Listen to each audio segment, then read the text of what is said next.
Even among friends, good manners are crucial. My mother often emphasized this, especially when it came to money, insisting that everything be done properly. Whether or not it applied to past situations, I never imagined how relevant her advice would become. My name is S. I'm a 30-year-old part-time worker living with my 4-year-old daughter and my husband Bob, who works in an office. We rent an apartment 2 train stops away from my in-laws, who live conveniently close to Bob's workplace. As a result, Bob often has dinner at their place. While it might seem considerate, the reality is that Bob is thoughtless and self-centered. He casually stops by his parents' house after work without informing me, even though I'm at home preparing dinner. I've spoken to him about it many times, but he always makes excuses like, "Mom's making meatloaf and mashed potatoes tonight," and never apologizes. Fortunately, my father-in-law usually calls to ask, "Did Bob let you know he's coming over here?"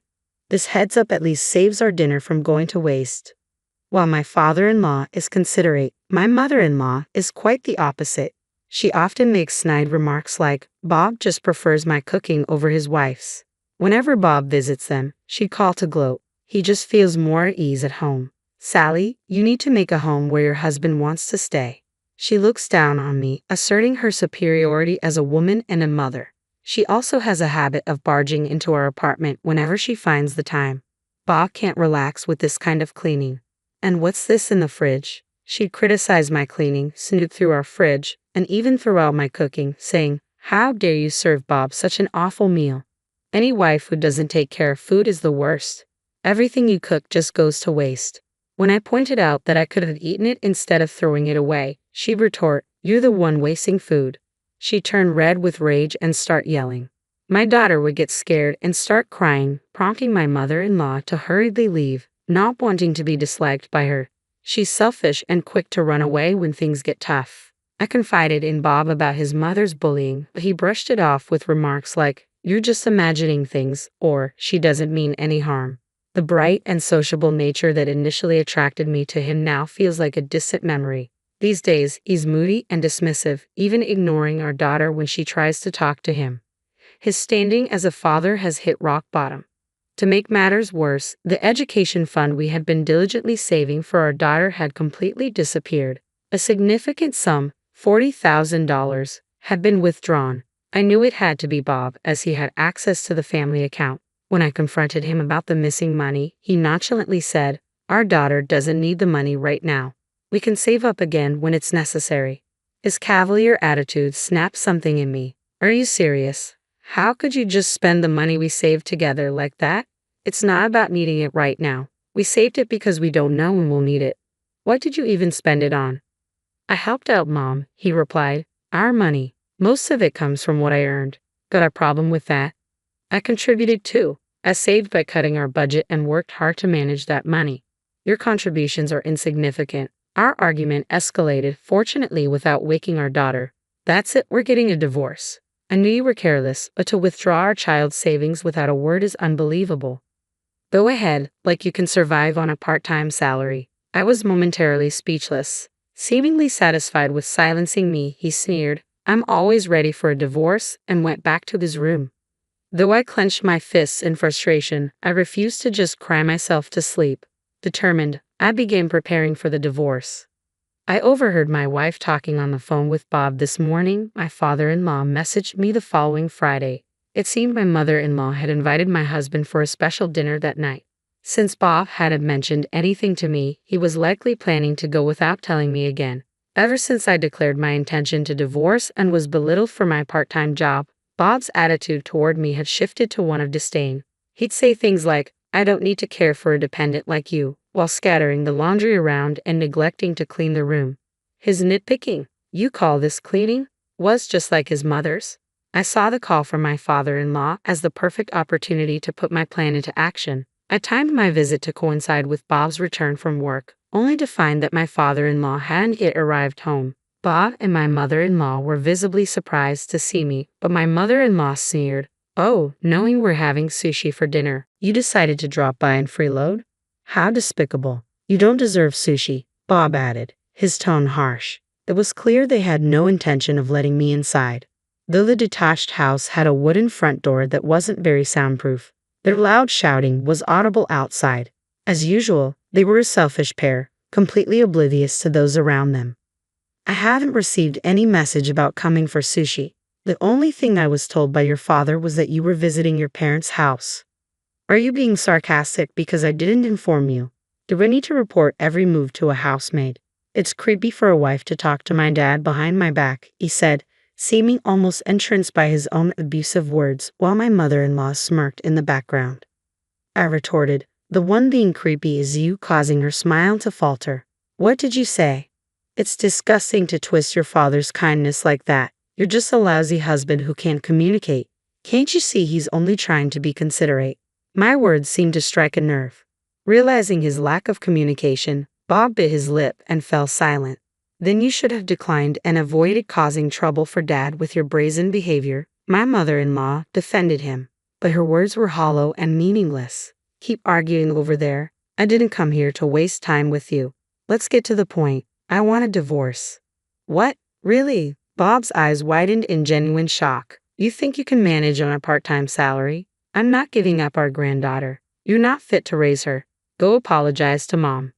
I calmly explained the situation to the shouting pair. Starting next month, I'll be working full-time again. I'm currently working part-time in medical administration at the same place where I worked full-time before we got married.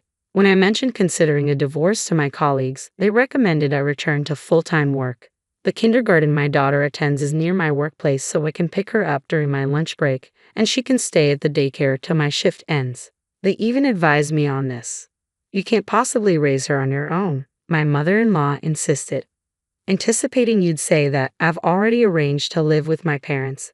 They're taking care of my daughter today. Unlike a certain husband who dismisses his daughter, they shower her with love and attention. What? My mother-in-law turned to Bob, who awkwardly looked away. Don't joke around, that's unacceptable. Her voice trembled with agitation. A father who secretly uses the education fund is harmful, I said firmly. At that moment, the front door opened, and my father-in-law appeared, saying, Sorry for interrupting. Can I hear more about this? It seemed he had been listening at the entrance. You use the education fund? What do you mean, Bob? Dad, it's not what it seems. Mom asked me for help with renovation costs, so I supported her, Bob said. Renovation costs. My father-in-law looked confused and turned to my mother-in-law for clarification. Bob suggested we move in together. It's more cost-effective than continuing to pay rent, and if we're going to live together, renovations are necessary, she explained. That's where the money went. I was overwhelmed by the new information. Moving in together, I haven't heard anything about that. And what about the education fund? Sally, can you clarify? I then explained to my father-in-law about the money Bob had withdrawn and that we were getting a divorce. Then you should just leave. Leave the granddaughter here. I'll take care of her, my mother-in-law insisted, her voice trembling. No, this is a decision made by my husband. I can't go back on a promise made between spouses. Ha! I don't remember agreeing to anything like that, I thought to myself. I pulled out a file from my bag and showed it to them. This is the pledge we made regarding the education fund, especially considering Bob's carelessness. I had documented our agreement just in case. My mother always said to document everything related to money, I explained. Bob's signature is here, my father-in-law observed, sounding impressed. What? Why is this here? Bob asked in a panic, likely having signed without fully understanding the terms. The agreement was straightforward. If the education funds were used for anything other than their intended purpose, it would lead to an immediate divorce. In such a case, custody of any children involved would go to the other parent. If Bob couldn't comply, he would be required to pay twice the amount used, giving me grounds to pursue divorce mediation. Essentially, Bob would lose custody and, if unable to meet his obligations, would owe me $80,000, allowing me to seek mediation for the divorce. If you follow your mother's advice, this will turn into a dispute involving an $80,000 payment. I've gathered ample evidence of both your usual behavior and your mother's treatment of me, so you can imagine who will get custody in mediation. I smiled slightly, and my husband gasped. Huh? My father-in-law looked surprised, let out a heavy sigh, and said to my mother-in-law, For now, return the money Bob gave you. You haven't started the renovations yet, so the money should still be there. Upon hearing this, my husband's face brightened, possibly thinking that returning the education fund might make the divorce impossible. My mother-in-law, facing his hopeful expression, turned pale and shook her head. "It's gone. I've already spent it," came a weak voice, eliciting gasps of surprise from everyone. "What?" My mother-in-law trembled and fell silent. "There was a bag I wanted and some clothes too. I only meant to borrow them, but I couldn't resist," she confessed. I was at a loss for words, but my father-in-law quickly responded, "This is ridiculous. What were you thinking?" But Bob said we could save up again for the granddaughter's education fund, so I thought it would be okay," she defended herself. "What? You knew it was meant for our daughter's education and has still spent it. How can you say you won't hand over our granddaughter? Who's truly despicable here?" "You and Bob are the worst kind of parent and child," I said, my anger boiling over, my voice colder than I intended. My mother-in-law stared at me, stunned. "I'm sorry, but I no longer want to be part of this family." "I agree. They're nothing but toxic to our precious granddaughter."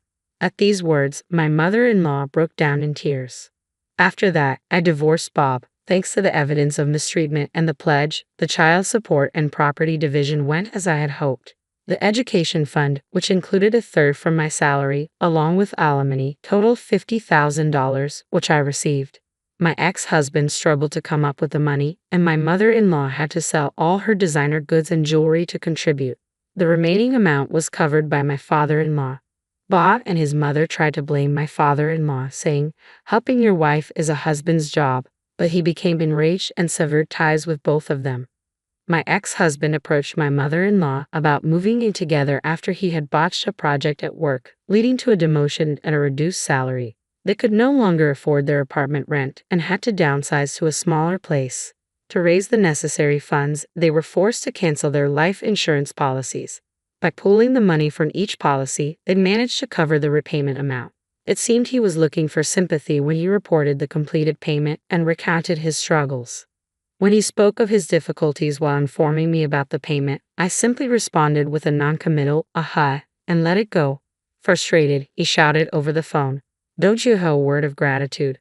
"No, I don't. I have grievances of my own, so how about adding that to the bill and charging you for it?" I suggested, and he fell silent. I then hung up and changed my contact information. That was the last I heard from him. However, my mother-in-law later asked my father-in-law for a reconciliation, but he clearly refused. From what he gathered, their situation was dire. Their spending habits had not improved, and their finances were in disarray. Now, the once close parent-child duo were mired in constant arguments, blaming each other for their troubles. "Ha, your beloved son, isn't he?" my father-in-law said sarcastically. My mother-in-law retorted, "He's nothing but an irritating money pit." Whether dealing with parents, children, or spouses, it's crucial to be clear about financial matters. Reflecting on my mother's teachings, I felt a deep sense of affirmation in her wisdom. I never thought my life would unravel over a simple text message. My husband Ethan's face was ghostly pale as he stared at his phone, his hand trembling slightly. I had just walked through our front door after a long day at the dental clinic, and something was clearly wrong.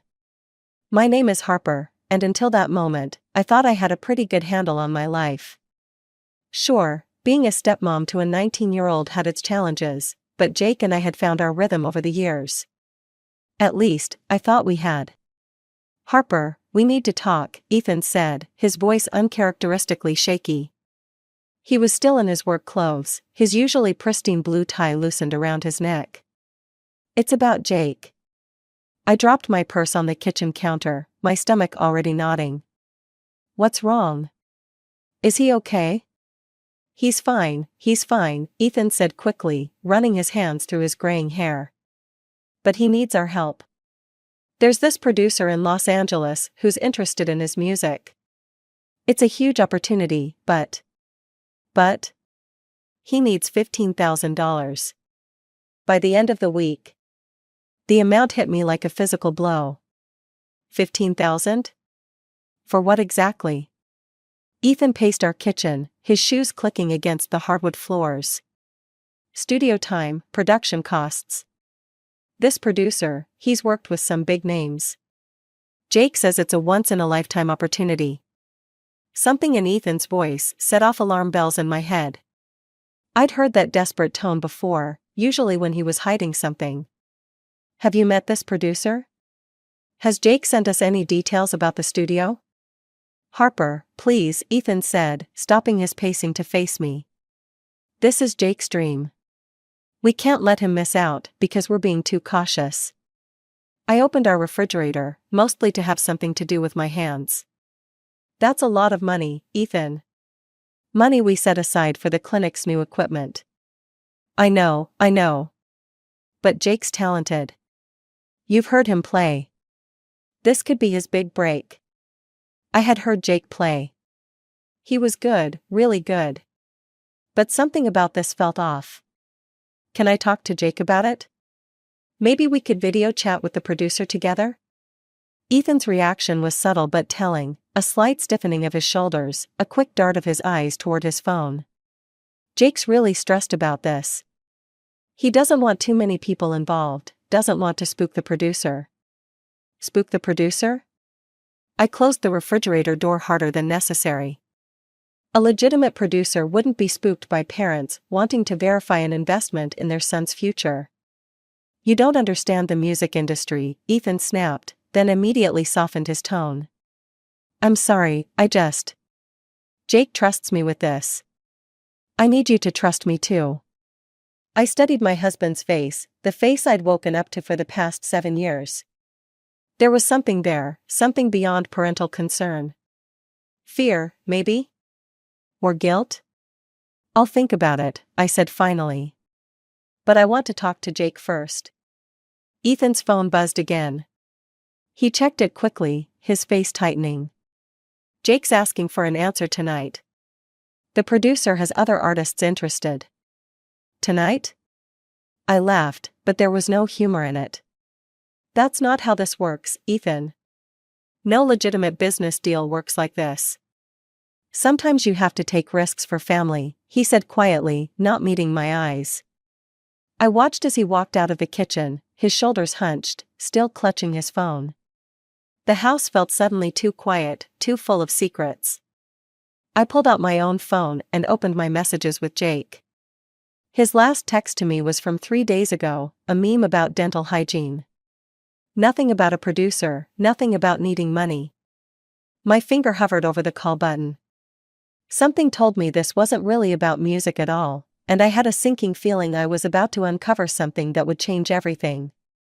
I couldn't sleep that night. Around 3 in the morning, I found myself sitting in our home office, staring at the family photos on the wall. One in particular caught my eye, Jake at his high school graduation, Ethan's arm around his shoulders, both of them beaming. I remembered taking that photo, feeling like we were finally becoming a real family. The next morning, I met Lily at our usual coffee spot before work. She was already there, her laptop open, probably working on another one of her true crime podcasts. The moment I sat down, her eyes narrowed. "You look like hell," she said, pushing a coffee toward me. Spill. I wrapped my hands around the warm cup. Ethan wants to give Jake $15,000 for some music producer in LA. Excuse me? Lily closed her laptop. The same Jake who borrowed your car last summer and returned it with a mysterious dent? The very same. I took a sip of coffee, wincing at the memory. But this feels different. You should have seen Ethan last night, Lily. He was practically shaking. Have you tried calling Jake directly? 3 times. Straight to voicemail. I pulled out my phone, showing her the screen. But look at this. I opened Jake's Instagram profile. His latest post was from 2 days ago, a video of him playing guitar at some local coffee shop. The comments were full of heart emojis and praise, but nothing about a producer or record deal. Something's not adding up, Lily said, scrolling through the feed. And $15,000 is way too much for initial studio time. Trust me, I know plenty of musicians from the podcast circuit. My phone buzzed, a text from Ethan, "Did you think about it? Jake needs an answer today." God, the pressure they're putting on you, Lily muttered, reading over my shoulder. Harper, remember when Ethan got weird about those phone calls last year? I did remember. For about 2 weeks, Ethan had been taking calls in private, always stepping outside or into another room. When I asked about it, he said it was work-related stress. I'd believed him then, but now. I should get to the clinic, I said, standing up. I have patients waiting. Harper. Lily grabbed my wrist. Promise me you won't write that check without doing some digging first. I promise. At work, I tried to focus on my patients, but my mind kept wandering. Between appointments, I searched online for music producers in Los Angeles. There were hundreds. Without a name or studio, it was impossible to verify Jake's story. Around lunch, my phone lit up with a text from Jake. Hey Harper, Dad told you about the producer thing? It's legit, I swear. This could change everything for me. I stared at the message. It was the first time he'd reached out directly about the money. Something about the timing felt calculated. I typed back, can we video chat about it? I'd love to hear more details. 3 dots appeared, disappeared, appeared again. Finally, in meetings all day. But trust me, okay? You've always supported my music. That hit hard. I had always supported his music. I'd been at every local show, helped him buy his first electric guitar, even convinced Ethan to let him defer college to pursue music. But this felt like manipulation. As I was about to respond, my receptionist knocked on my office door. Dr. Winslow? There's a man here asking for you. Says his name is Marcus Reed? I froze. I'd heard that name before, Ethan's old friend from college. They'd had some kind of falling out years ago, but Ethan never told me why. He says it's about your husband, my receptionist added, looking concerned. My heart started racing. Marcus showing up now couldn't be a coincidence. I glanced at my schedule, 2 more patients before my afternoon break. Tell him I can meet him in 45 minutes, I said, trying to keep my voice steady. There's a coffee shop across the street. As my receptionist left, I looked down at my phone again. Jake's message stared back at me, along with Ethan's earlier text, demanding an answer. Whatever was really going on, I had a feeling Marcus Reed was about to blow it wide open. Marcus Reed wasn't what I expected. He sat across from me at the coffee shop, methodically stirring his Americano. Looking more like an accountant than someone carrying explosive secrets.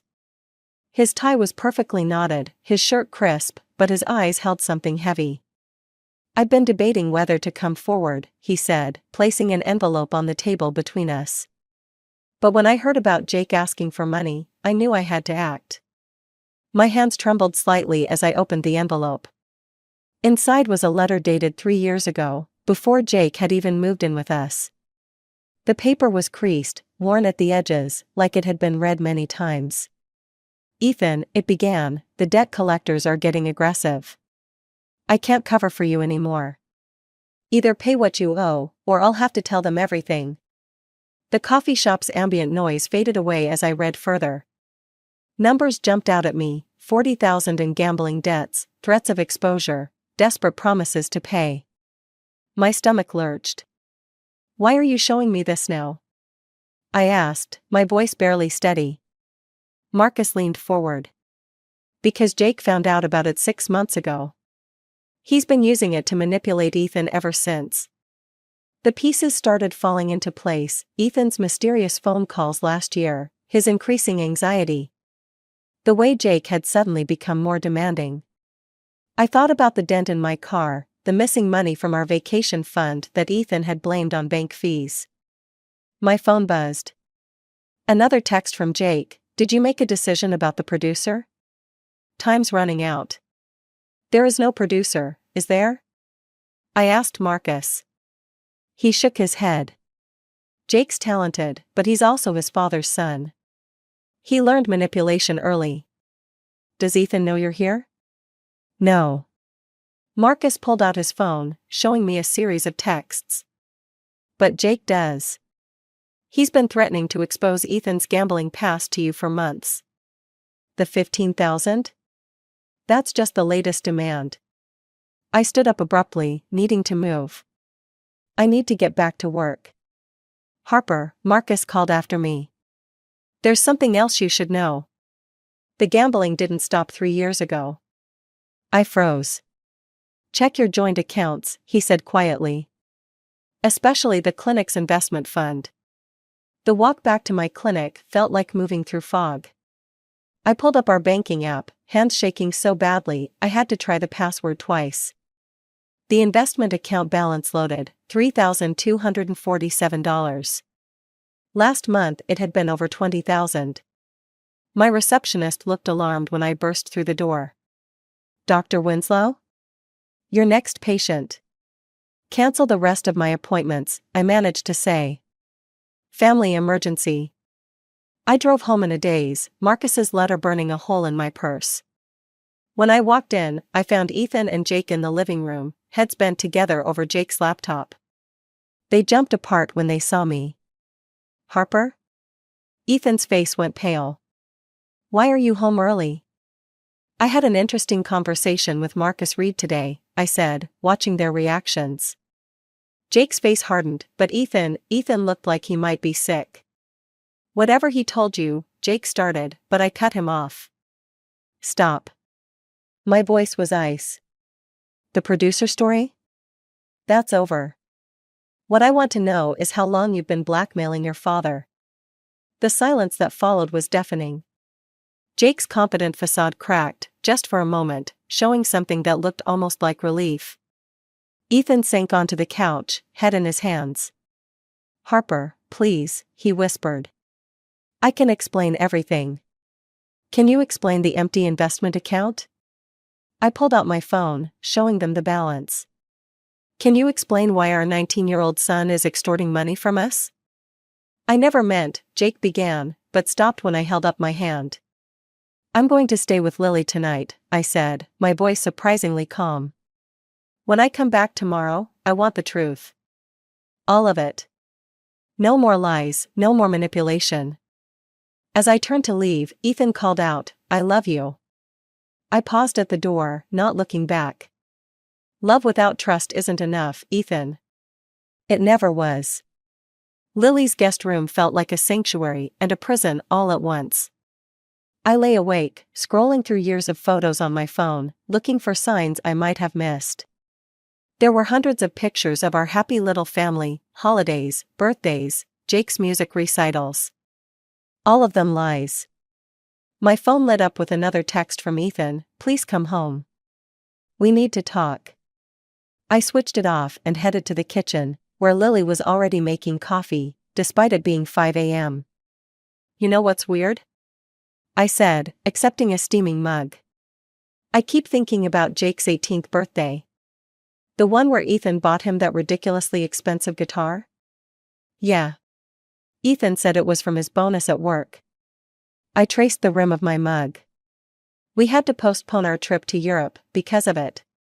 Lily's eyes narrowed. You think that money came from gambling? Before I could answer, my work phone buzzed, the emergency line for the clinic. A familiar number flashed on the screen. Marcus? I answered, confused. Don't react, he said quickly. Jake just left my house. He's been trying to get me to falsify some documents about Ethan's old debts. He's planning something big. My hand started shaking. What kind of documents? Bank statements, loan agreements. He wants to make the gambling debts look worse than they were. Harper. I think he's trying to force Ethan into selling the house. The coffee mug slipped from my hand, shattering on Lily's kitchen floor. She jumped up, grabbing paper towels, but I barely noticed. The house is in my name, I said. Ethan can't sell it without my signature. Check your email, Marcus replied. Jake sent me some paperwork he found. There's something you need to see. I opened my laptop with trembling fingers, finding Marcus's email. Attached was a scan of a power of attorney document, with my signature on it. Except I'd never signed it. That's not my signature, I whispered. I know, Marcus said. But it's a good forgery. Jake's been planning this for months. After hanging up, I sat in stunned silence while Lily cleaned up the broken mug. My mind raced through possibilities, calling the police, confronting Jake, exposing everything. But something held me back. I need to go to the clinic, I said suddenly. Harper, it's not even 6. The patient files, I cut her off. If Ethan's been gambling again, he might have. I couldn't finish the sentence. Lily grabbed her keys. I'm driving. The clinic was dark and quiet when we arrived. With shaking hands, I logged into the accounting system. Screen after screen of transactions appeared, regular payments to suppliers, staff salaries, equipment leases. And then I saw it, dozens of small transfers to an unfamiliar account over the past year, each labeled as equipment maintenance. $100 here, $200 there, Lily murmured, looking over my shoulder. Small enough not to raise red flags. He's been stealing from my patients, I said, my voice hollow. Using their payment plans to fund his gambling. My phone buzzed again. Jake, this time, we need to talk. Alone. No dad, no cops. Or everything goes public. Lily read the message and grabbed my arm. Harper, this is blackmail. You need to call the police. But I was already gathering my things. If this gets out, I'll lose my license. The clinic will be investigated. My patients. So what's your plan? I pulled up Jake's contact and typed, the coffee shop. 1 hour. I'm coming with you, Lily insisted. No. I touched the forehead of a smiling photo of Jake from his graduation. He's still my stepson. And I need to know why. As I drove to the coffee shop, my mind kept circling back to all those family photos. The signs had been there, the mysterious expenses, the secretive phone calls. The tension between father and son that I'd attributed to normal teenage rebellion. I'd been so focused on building the perfect family that I'd missed the cracks in the foundation. Now it was time to face the truth, no matter how ugly it might be. Jake was already waiting at the coffee shop when I arrived, his fingers drumming against a laptop. He looked so young sitting there, barely out of high school, yet somehow he'd orchestrated this whole scheme. I have the forged power of attorney, I said, sliding into the seat across from him. And I know about the clinic's accounts. His fingers stopped drumming.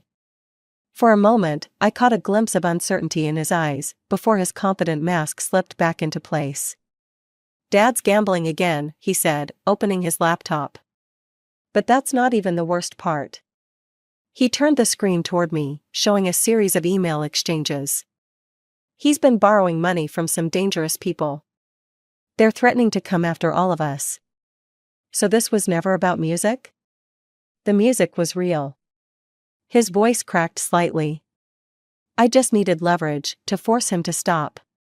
The $15,000? That was to pay off the most aggressive collector. I studied his face, looking for any trace of the boy who used to play guitar in our backyard. Why forge my signature? Why steal from the clinic? Because Dad wouldn't stop. Jake's composure finally broke.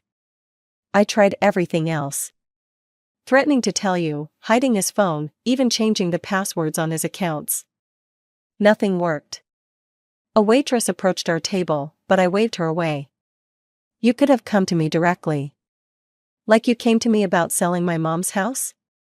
The accusation hit like a physical blow. What? Jake pulled out another document.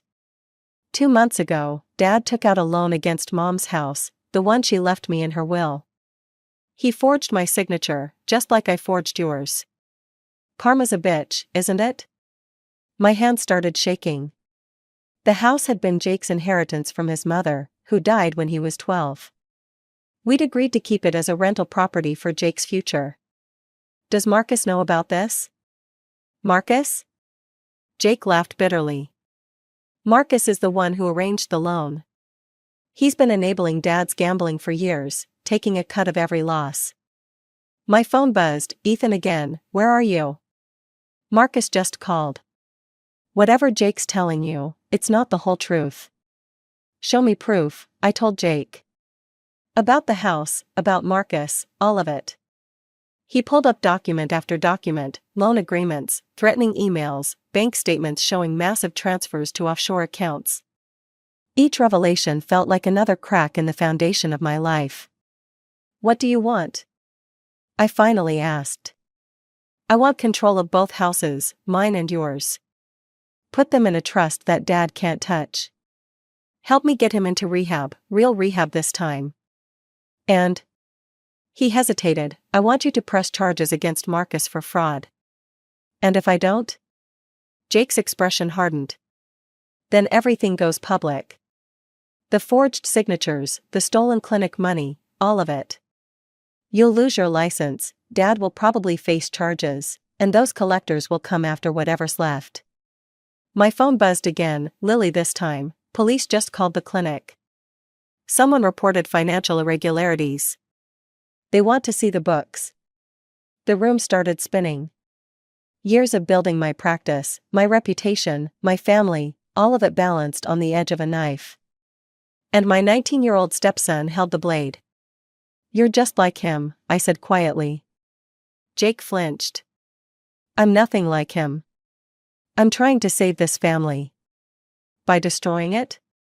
By forcing everyone to face the truth. He closed his laptop. You have until tomorrow morning to decide. After that, I can't control what happens. I stood up, my legs barely supporting me. You already lost control, Jake. The moment you decided to become the thing you hate. As I walked out, my phone buzzed one final time. A text from Marcus, meet me at the clinic. There's something about Jake you need to know. The morning sun felt too bright, too harsh. I had less than 24 hours to choose between protecting my stepson and saving my husband, between my profession and my family. Between truth and survival. And somehow, I suspected every choice would be wrong. The clinic's parking lot was empty except for Marcus's sleek black car and a police cruiser. My heart nearly stopped when I saw the officer through the window, talking to Lily at the front desk. This wasn't how it was supposed to go. Marcus stood in my office doorway, his perfect composure finally showing cracks. I had to report the irregularities, he said quietly. Jake gave me no choice. Like you had no choice when you helped Ethan gamble away his son's inheritance? He flinched. That's what Jake told you. Marcus pulled out his phone, showing me a series of screenshots. Look at the timestamps. The loan against Jake's house? It wasn't Ethan who arranged it. My hands shook as I scrolled through the messages. They were from Jake to various loan sharks, dating back months before the gambling resumed. He'd been setting this up all along. Jake's been playing both sides, Marcus continued. He arranged the loans himself, forged Ethan's signature, then used the debt to manipulate him back into gambling. The guilt drove Ethan right where Jake wanted him. Why would he? Because of this. Marcus handed me a worn envelope. Inside was a letter from Jake's mother, dated just before her death. It revealed the truth about Jake's inheritance. The house had been mortgaged to pay off his mother's own gambling debts. There was nothing left to inherit. Jake blamed Ethan for keeping this from him, Marcus said. This whole thing? It's not about saving anyone. It's about revenge. The police officer appeared in the doorway. Dr. Winslow? We need to discuss some financial discrepancies. My phone buzzed. Ethan, Jake just showed up at the house. He's threatening to hurt himself. Please come home. The room started spinning.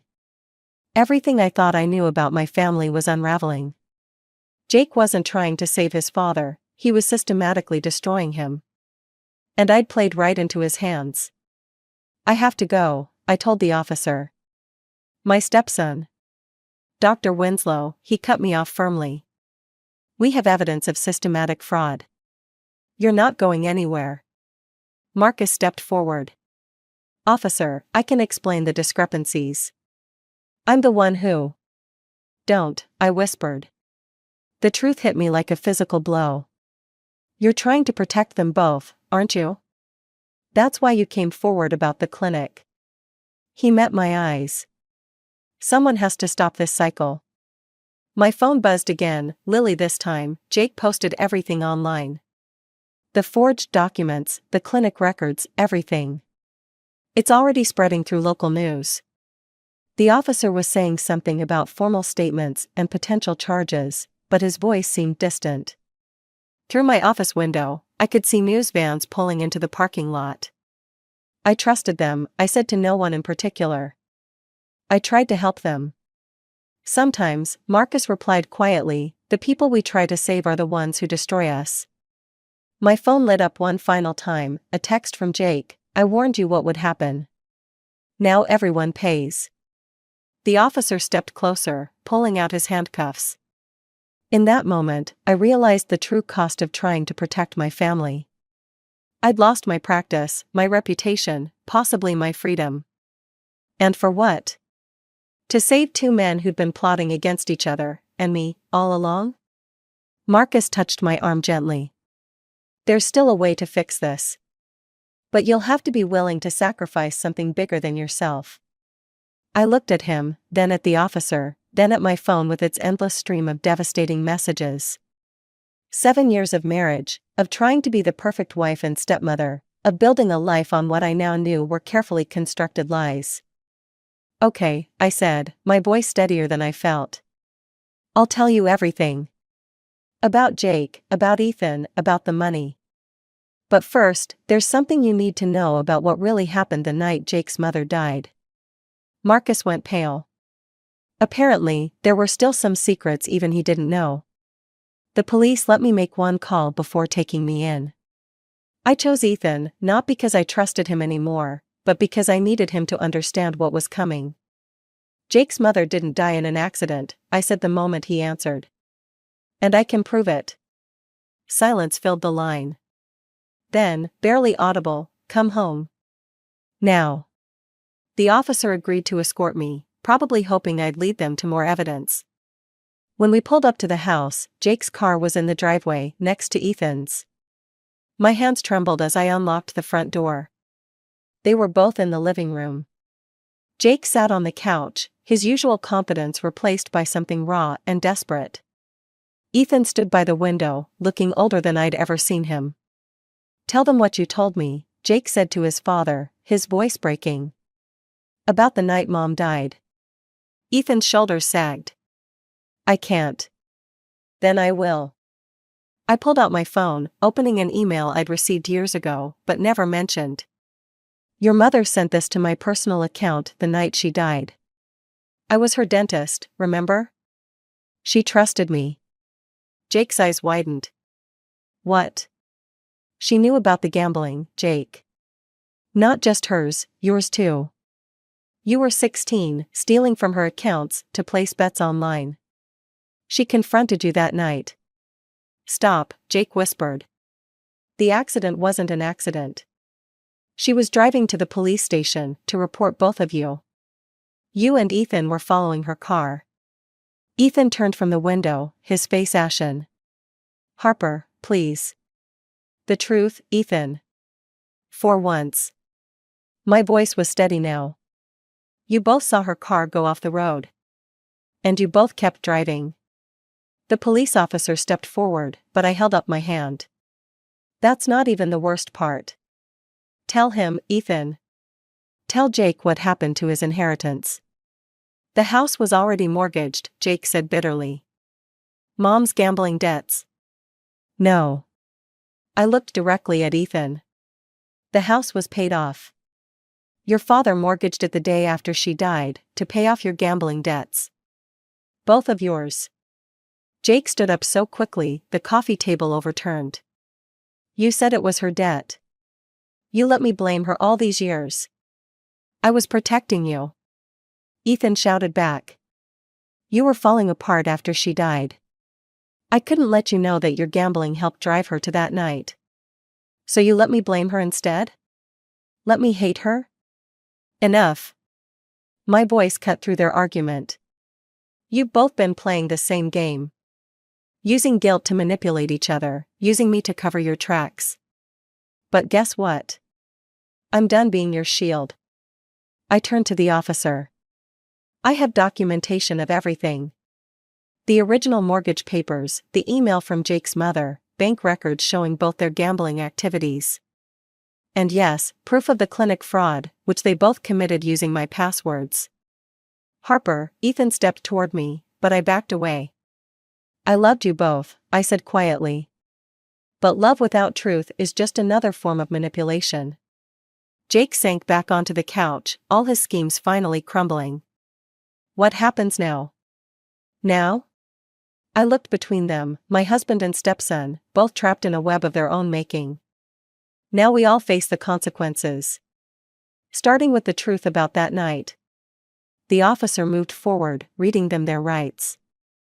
As he led them out, I noticed Jake's guitar in the corner, covered in dust. All his talk about music, about needing money for producers, just another lie in a house built on deception. My phone buzzed one last time. Lily, Marcus turned himself in. Said he's ready to tell everything. I watched the police cars pull away, carrying the remains of my family with them. The truth hadn't set any of us free, but at least it had stopped the cycle of revenge. Sometimes, I realized, that's the best kind of justice we can hope for. The house keys felt heavy in my hand as I locked up for the last time. Tomorrow, there would be questions, investigations, probably trials. But tonight, in the growing darkness, I finally felt something I hadn't in years: peace. 6 months later, I sat in the visitor's room at the county jail, watching Jake fidget with his sleeve across the table. He looked younger in his prison uniform, more like the teenager who used to play guitar in our backyard. The therapy's helping, he said quietly. Both kinds. Gambling addiction and the other stuff. I nodded, placing a manila envelope on the table. Your mother's full letter. I think you're ready to read it now. His hands shook as he opened it. I'd only shown the police the relevant parts about that night, but the rest, her love for him, her fear for his future. Her own struggles with addiction, that belonged to Jake alone. Marcus visited last week, he said, carefully folding the letter without reading it. Said you're buying the clinic back. The board reviewed the case. Since I reported the fraud myself and cooperated fully, they're letting me restore my license. With conditions. Jake met my eyes for the first time. Dad told me about the music therapy program you're starting.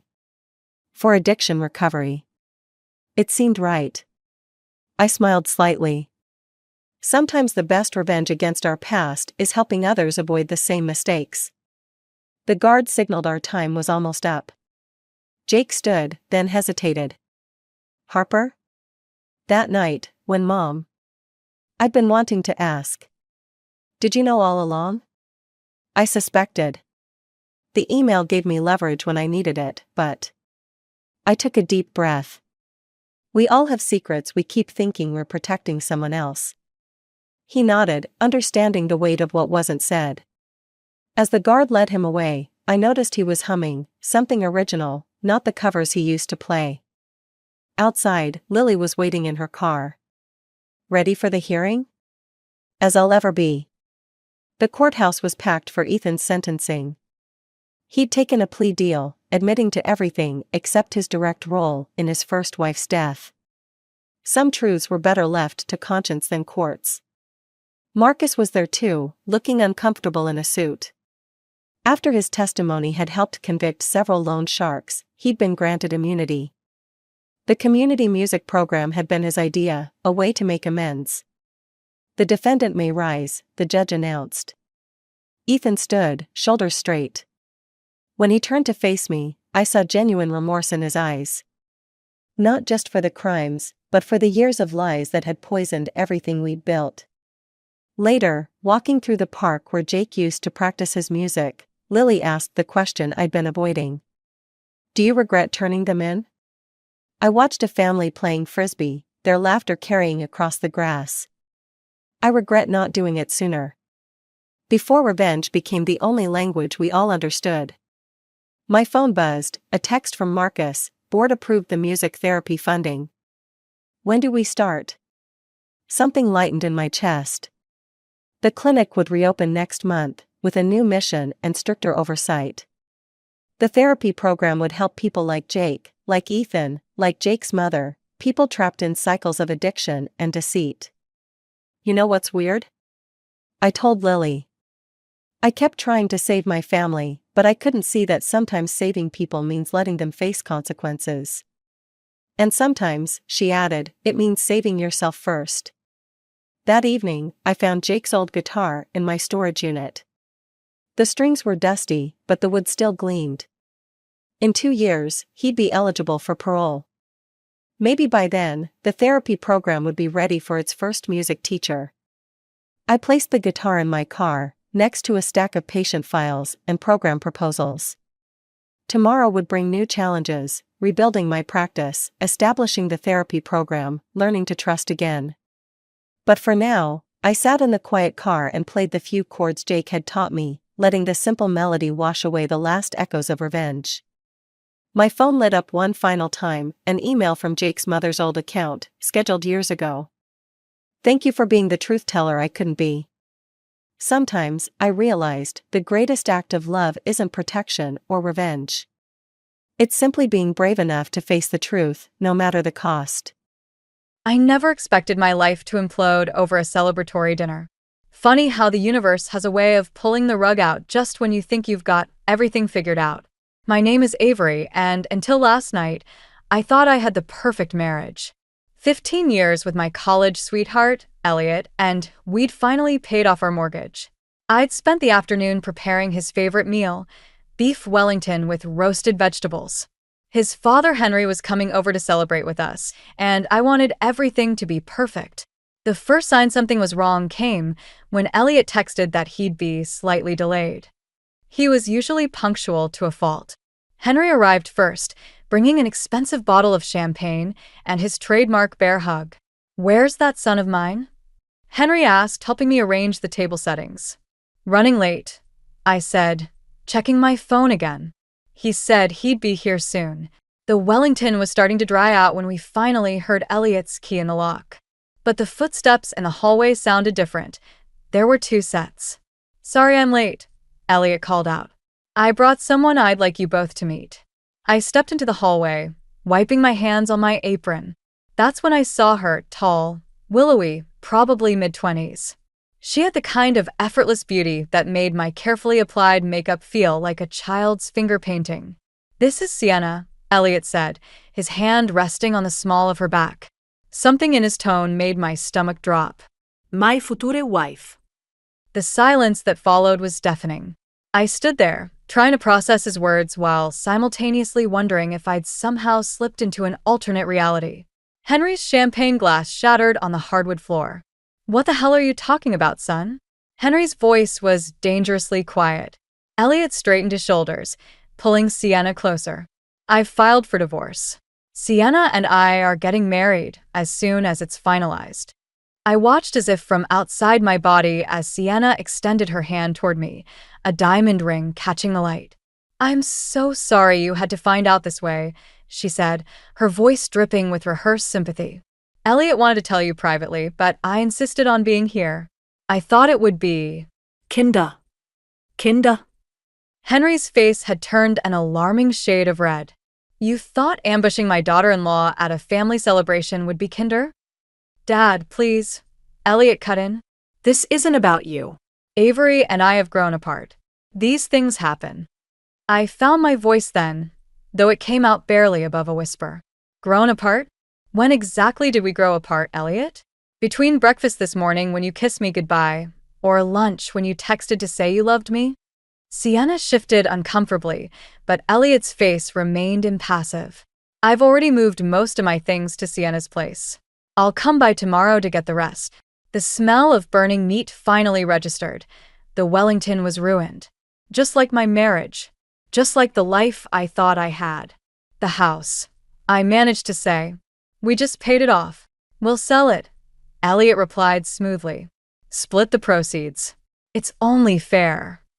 Henry stepped forward, positioning himself between us. "Fair? You want to talk about fair, son? After this little stunt?" But Elliot was already turning away, guiding Sienna toward the door. We should go. My lawyer will be in touch. Avery. As they left, I caught Sienna glancing back at me. Something unreadable in her expression. Was it guilt? Triumph? I couldn't tell. But I did notice how her hand trembled slightly as she gripped Elliot's arm. Henry's warm hand found my shoulder. We'll fight this, sweetheart. Whatever it takes. I nodded, still staring at the door where my husband had just walked out with his future wife.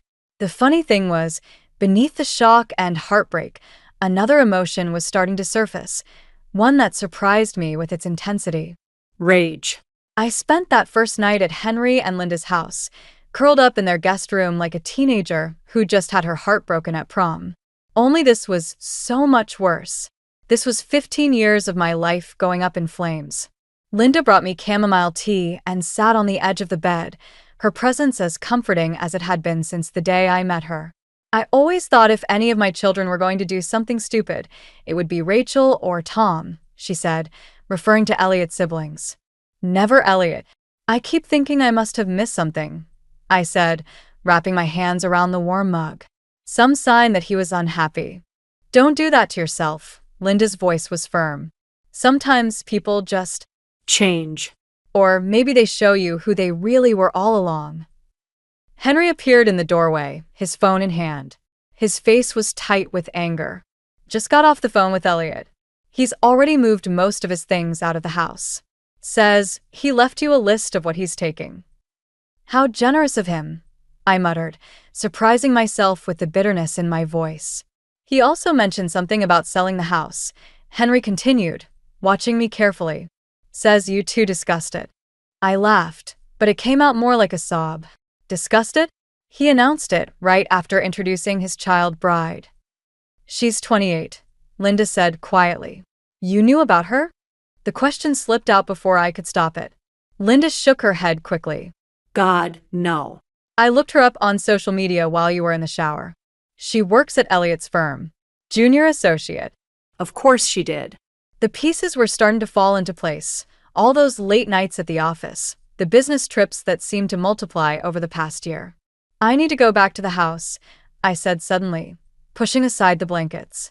I need to see what he's taken. It's almost midnight, Henry protested. Please, I said. I won't be able to sleep anyway. The drive was silent, but I could feel Henry and Linda exchanging worried glances in the front seat. When we pulled up to the house, another car was parked in the driveway. Elliot's BMW. My heart started pounding as we approached the front door. Inside, we could hear movement and voices.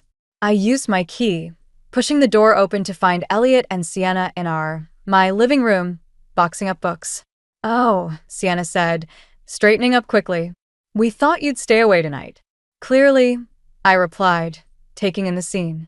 Half the bookshelves were empty, and several paintings were missing from the walls. Making yourself at home with my things? Our things, Elliot corrected, not meeting my eyes. I'm only taking what's mine. The first edition Vonnegut collection? I pointed to a box by his feet. The ones I spent 3 years tracking down for your birthdays? Elliot, Henry's voice carried a warning. Put them back. Dad, stay out of this. Like hell I will. Henry stepped forward. You want to throw away your marriage? Fine. But you don't get to strip this house bare while you're at it. Sienna touched Elliot's arm. Maybe we should come back another time. No, I said, surprising everyone, including myself. You both stay right there. I want to watch while you pack up 15 years of memories like they're worth nothing. I want to see exactly who you are, Elliot. The silence that followed was thick enough to choke on. Elliot's jaw clenched, and for a moment, I saw something flicker in his eyes. Doubt? Shame? But then Sienna squeezed his arm, and his face hardened again. The lawyer will sort out the property division, he said coldly. Until then, I'm taking what I need. Linda stepped forward, positioning herself between us. What you need. Or what she wants. She gestured toward Sienna, who flinched slightly. As I watched them continue packing, something shifted inside me. The heartbreak was still there, but it was being overshadowed by something else, a determination I didn't know I possessed. Take whatever you want, I said quietly. But remember this moment, Elliot. Remember exactly how this feels. He paused, a book halfway to the box. Is that a threat? I smiled, and for the first time that night, it felt genuine. No, honey, it's a promise. The next morning, I decided to face reality head-on. While Elliot was at work, I went through our home office, gathering every financial document I could find. 15 years of marriage generates a lot of paperwork, and I was determined to understand exactly where we stood.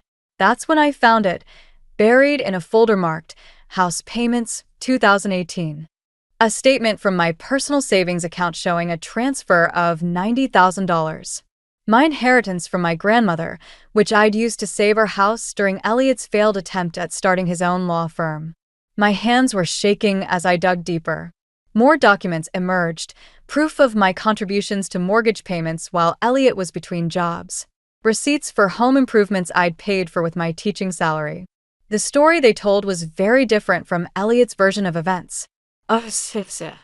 Did you know about the money? I asked when he picked up. What money? The $90,000 I put into the house. The money that kept us from foreclosure when Elliot's firm went under. There was a long pause. No, Henry said finally. He told us he'd borrowed it from a friend. I laughed, but it came out hollow. Stay there, Henry said. I'm coming over.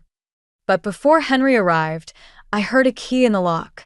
Elliot walked in, Sienna trailing behind him like a shadow. More packing? I asked, gesturing to the empty boxes they carried.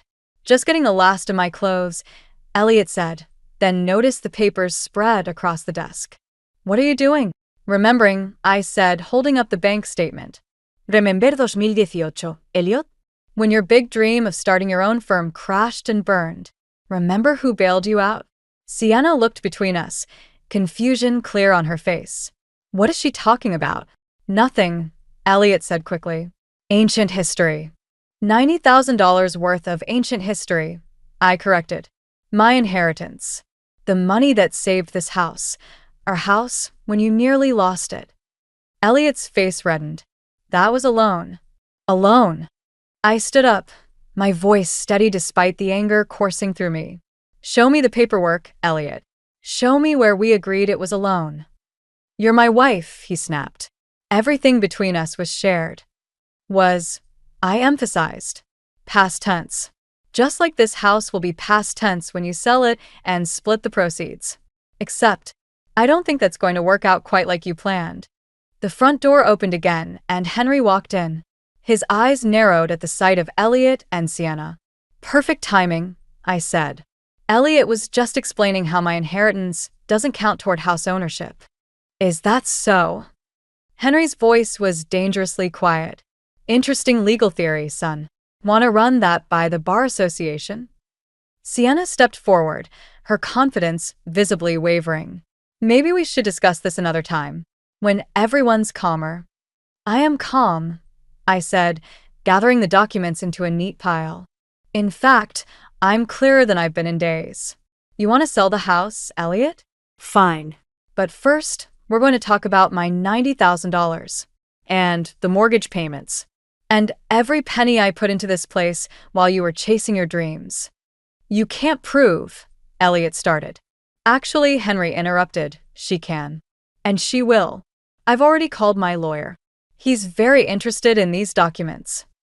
The color drained from Elliot's face. For the first time since this nightmare began, I saw real fear in his eyes. This isn't what we discussed, Sienna said quietly to Elliot. You said it would be simple. I smiled, feeling a strange sense of satisfaction. Nothing's ever simple when you build your happiness on someone else's pain, Sienna. That's a free lesson for you. As they left, without the boxes they'd brought, I caught a glimpse of my reflection in the window. The woman staring back at me looked different somehow. Stronger. More determined.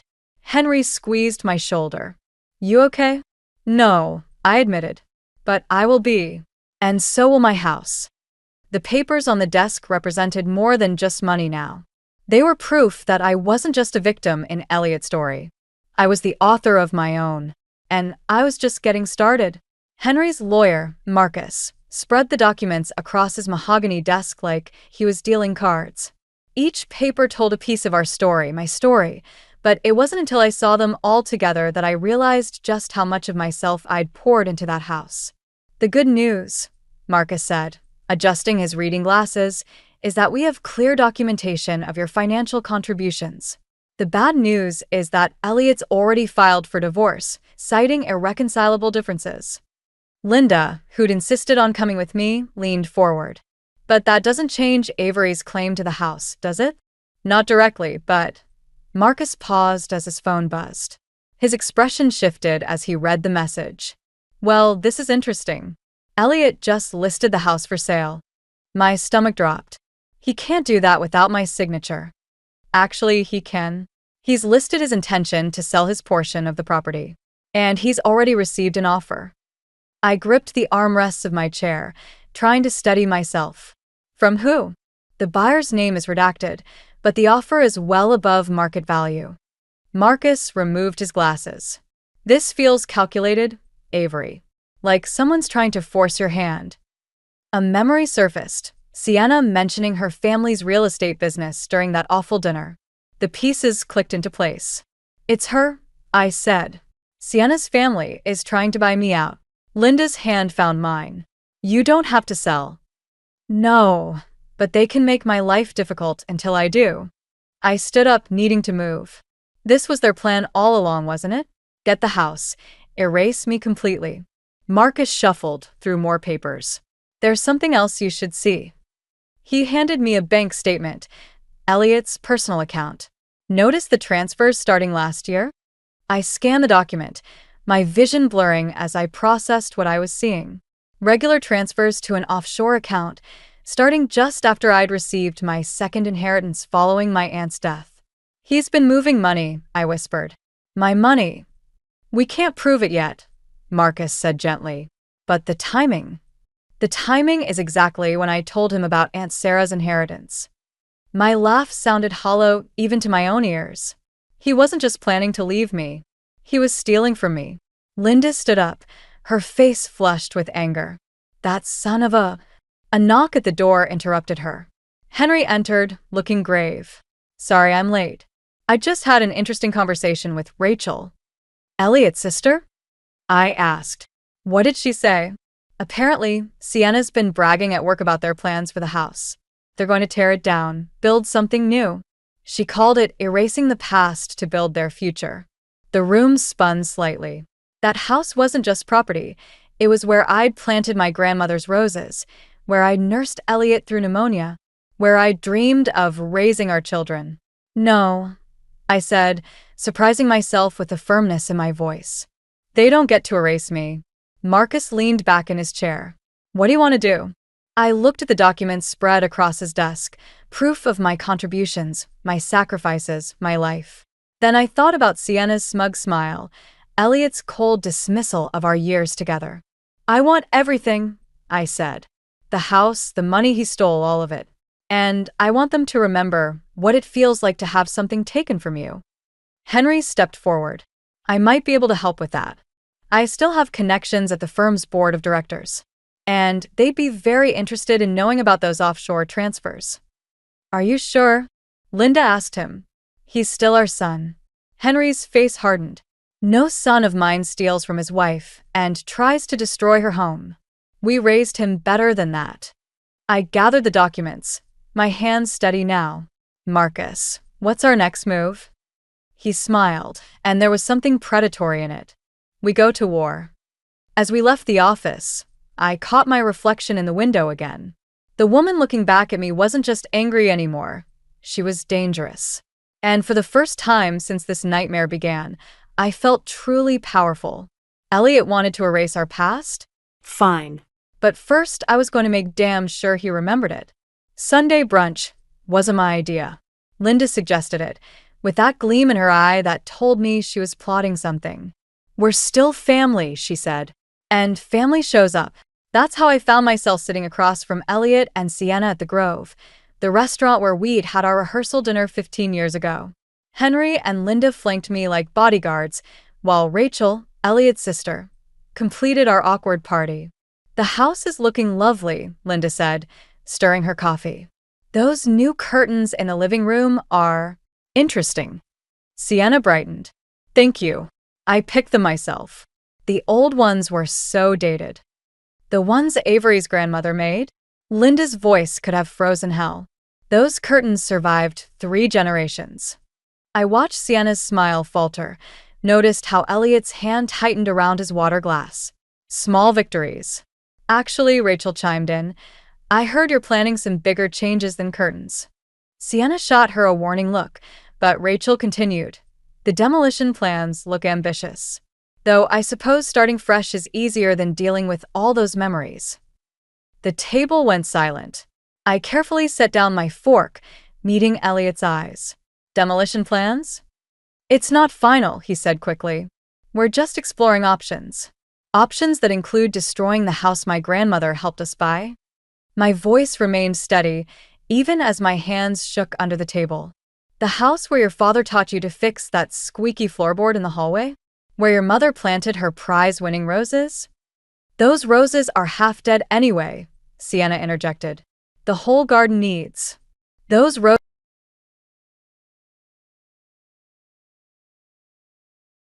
Tending those bushes longer than you've been alive, young lady. Sienna flushed. I didn't mean. Yes, you did, I said quietly. You meant exactly what you said. Just like you meant it when you told your colleague that erasing the past was the only way to build your future. Elliot's head snapped up. How did you? Word gets around, Rachel said, sipping her mimosa. Especially when someone's bragging about their renovation plans at the company holiday party. This is ridiculous, Sienna pushed back from the table. We don't need permission to change our house. Your house? Linda's eyebrows rose. Last I checked, you don't own anything there, dear. Not yet, anyway. The sale is practically final, Sienna snapped. My family's offer. Sienna, Elliot warned, but it was too late. Your family's offer? I leaned forward. So, it was your parents trying to buy me out? Força-se-o. Nobody's forcing anything, Elliot said, but his face had gone pale. No. I pulled out my phone, scrolling to the photos I'd taken of those bank statements. Like nobody forced those transfers to your offshore account?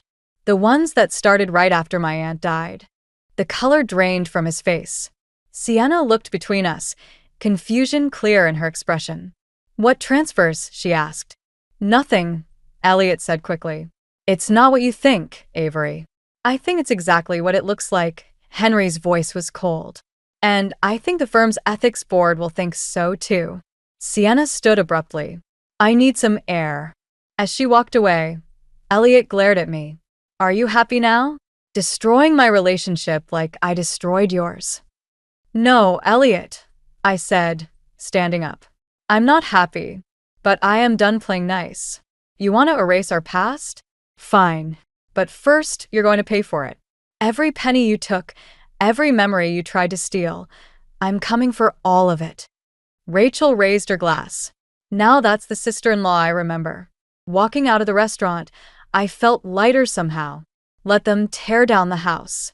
Let them try to erase everything we built. Because now I had something better than a home. I had purpose. And watching Sienna cry in her car while Elliot stood helplessly beside it, that was just a bonus. Ready for the next phase? Henry asked as we reached our cars. I smiled, thinking of the documents waiting in Marcus's office. Oh, I'm just getting warmed up. The email from Marcus arrived at 3 a.m. House listing gone. Offer accepted. 3 words that made my world spin. I'd spent the last week gathering funds, liquidating investments, even considering a loan, all for nothing. Elliot and Sienna had won. I drove to the house in the pre-dawn darkness, needing to see it one last time. The garden was already showing signs of neglect. Linda's roses drooping, the lawn overgrown. Through the windows, I could see moving boxes stacked in the living room. My phone buzzed, Rachel calling. Did you hear? She asked without preamble. That your brother sold my life out from under me? Yeah, got the memo. No, Rachel's voice dropped. About Sienna's family. They're not just buying the house, they're buying the whole block.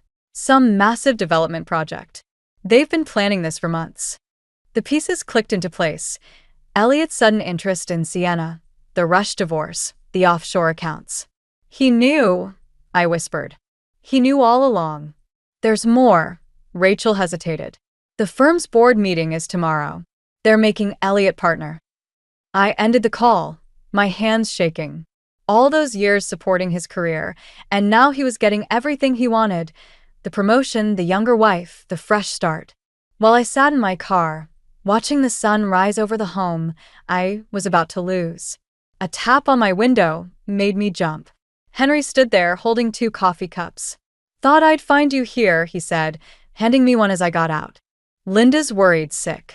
I'm fine, I lied, wrapping my hands around the warm cup. Sure you are. He leaned against my car.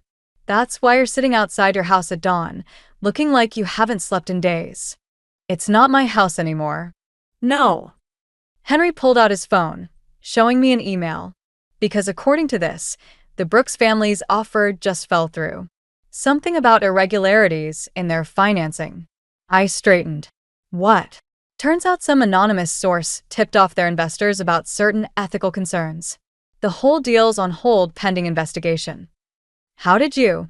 I may be retired, Henry smiled, but I still know how to make a few calls. The house goes back on the market today. For a moment, hope flickered. Then reality crashed back. I still can't afford it. Not alone. Who said anything about alone? He handed me another document, a bank statement showing a transfer from his retirement account. Linda and I talked it over. Consider it an early inheritance. Henry, I can't. You can and you will. His voice was firm. That house isn't just yours and Elliot's. It's where Linda nursed me through cancer, where we celebrated every Christmas, where our grandchildren were supposed to play someday. He paused. Family protects family, even from itself. A car pulled into the driveway. Elliot's BMW. He got out looking disheveled, Sienna nowhere in sight. What are you doing here? He demanded, storming over. Saying goodbye, I replied, taking a sip of coffee. Unless. Unless what? Unless you'd like to hear my offer. He laughed, but it sounded hollow. Your offer? With what money? With the money you stole from me, I said quietly. Plus interest. Plus en riesse retirement fund. Plus everything I've saved while you were playing house with Sienna. The color drained from his face. You're bluffing. Try me. I stepped closer. Or we can discuss those offshore accounts with the ethics board tomorrow, right before your partner announcement. You wouldn't. Wouldn't I? You took everything from me, Elliot. My marriage, my future, my trust. But this house. I gestured to the building behind us. This is where I draw the line. He stared at me for a long moment, then at his father. Finally, his shoulders slumped. How much? As we hammered out the details, I watched the sun climb higher, casting long shadows across the lawn. Linda's roses seemed to straighten in the morning light, as if they knew they weren't going anywhere after all. Sometimes rock bottom isn't where you end. Sometimes it's where you finally find solid ground to push back up. And I was done falling. The ethics board meeting was scheduled for 9, but I arrived at the firm by 8, settling into the lobby with a cup of coffee and the morning paper.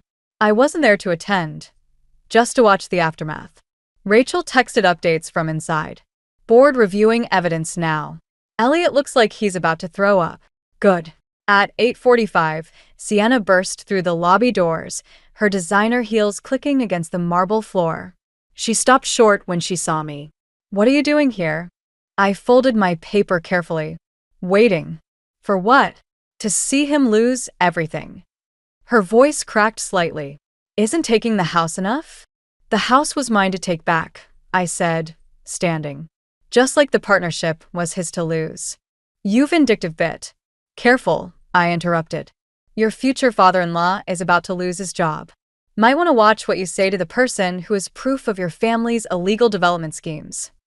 The color drained from her face. How did you? No. About how your family pressured other homeowners. About the falsified environmental reports. I smiled.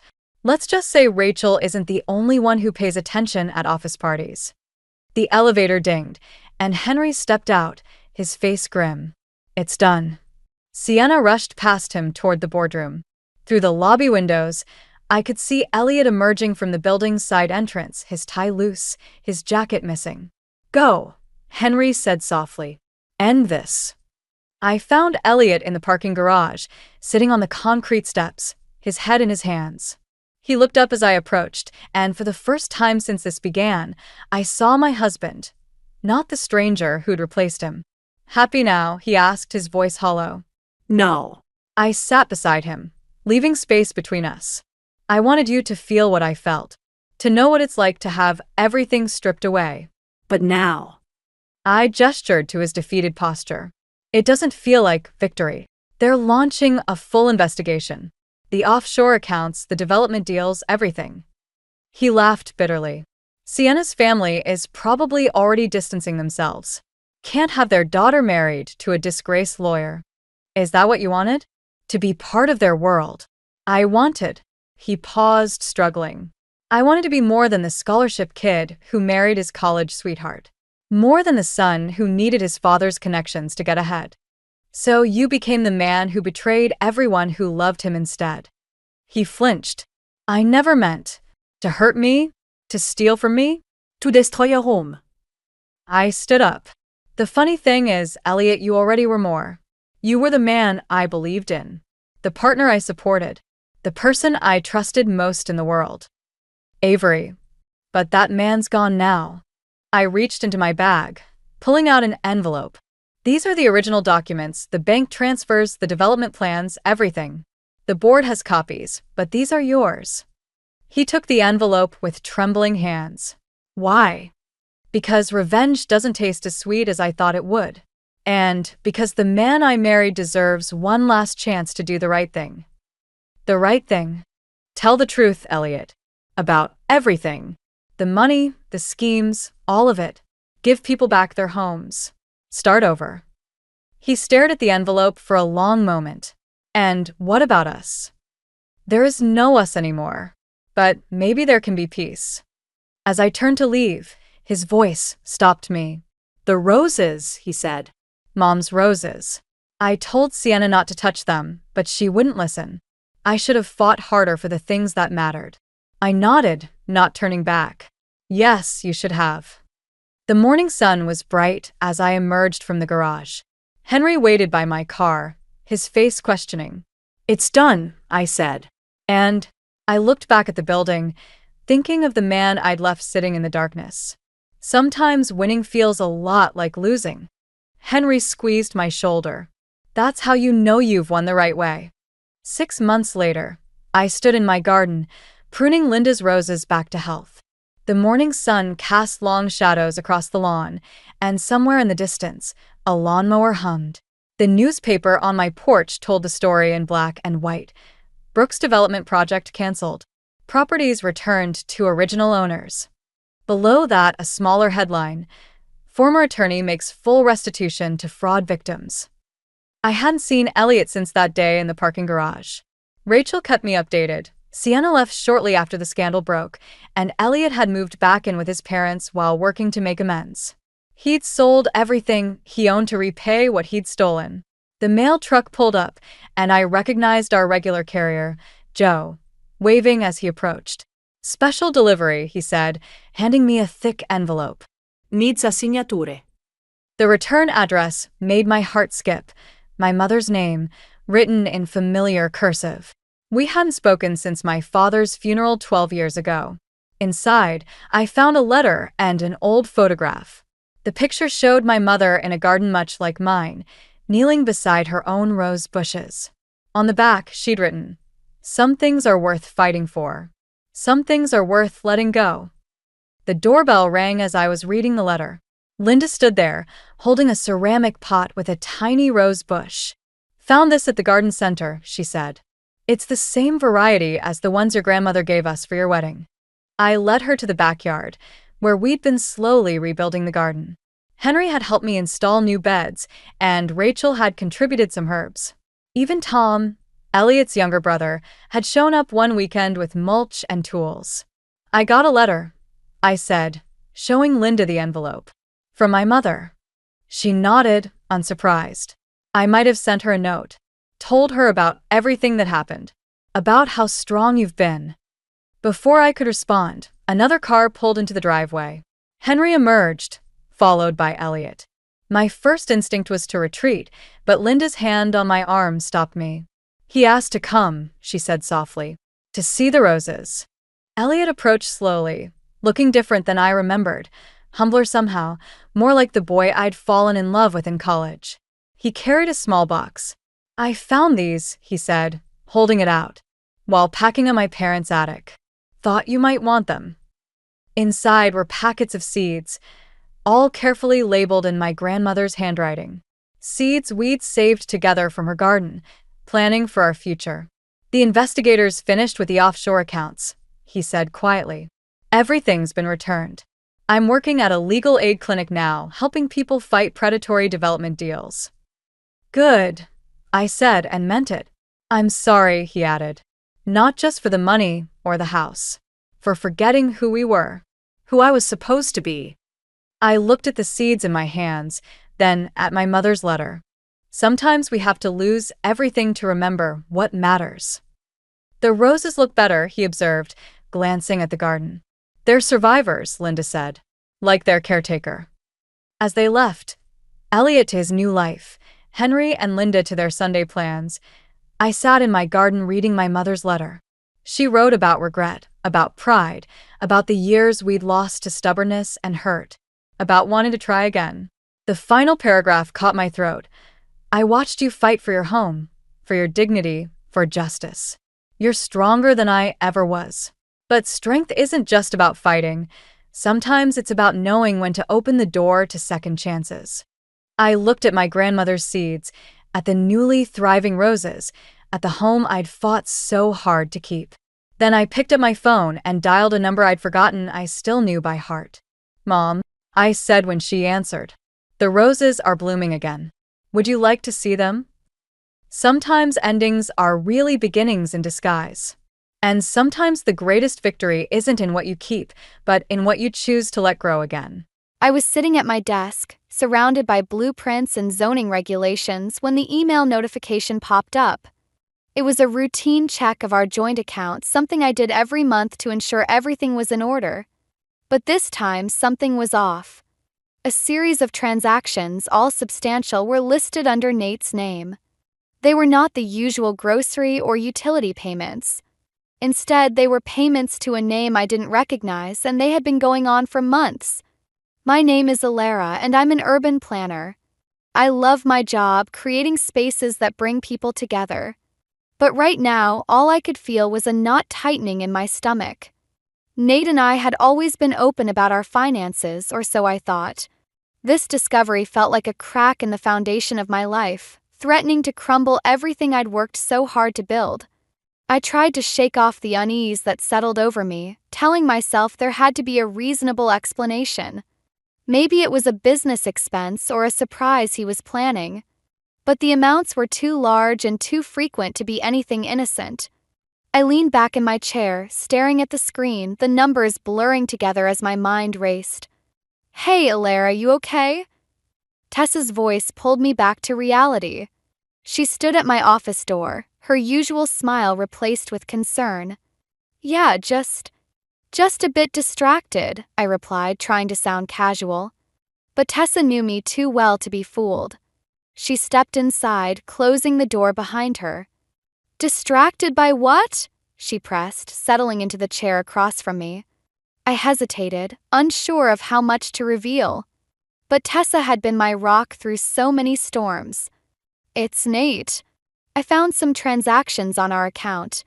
They don't make sense." Her eyebrows shot up. "Have you talked to him about it?" "Not yet." "I don't want to jump to conclusions," I said, though even as the words left my mouth, I knew they were a flimsy excuse. Tessa nodded, her eyes thoughtful. "Well, maybe it's nothing. But if it's bothering you, you should ask him." I nodded, though the idea of confronting Nate filled me with a sense of dread. What if it was something serious? What if it was the beginning of an unraveling I wasn't prepared to face? Later that evening, I sat across from Nate at the dinner table, the usual comfort of our shared meal tainted by the questions swirling in my mind.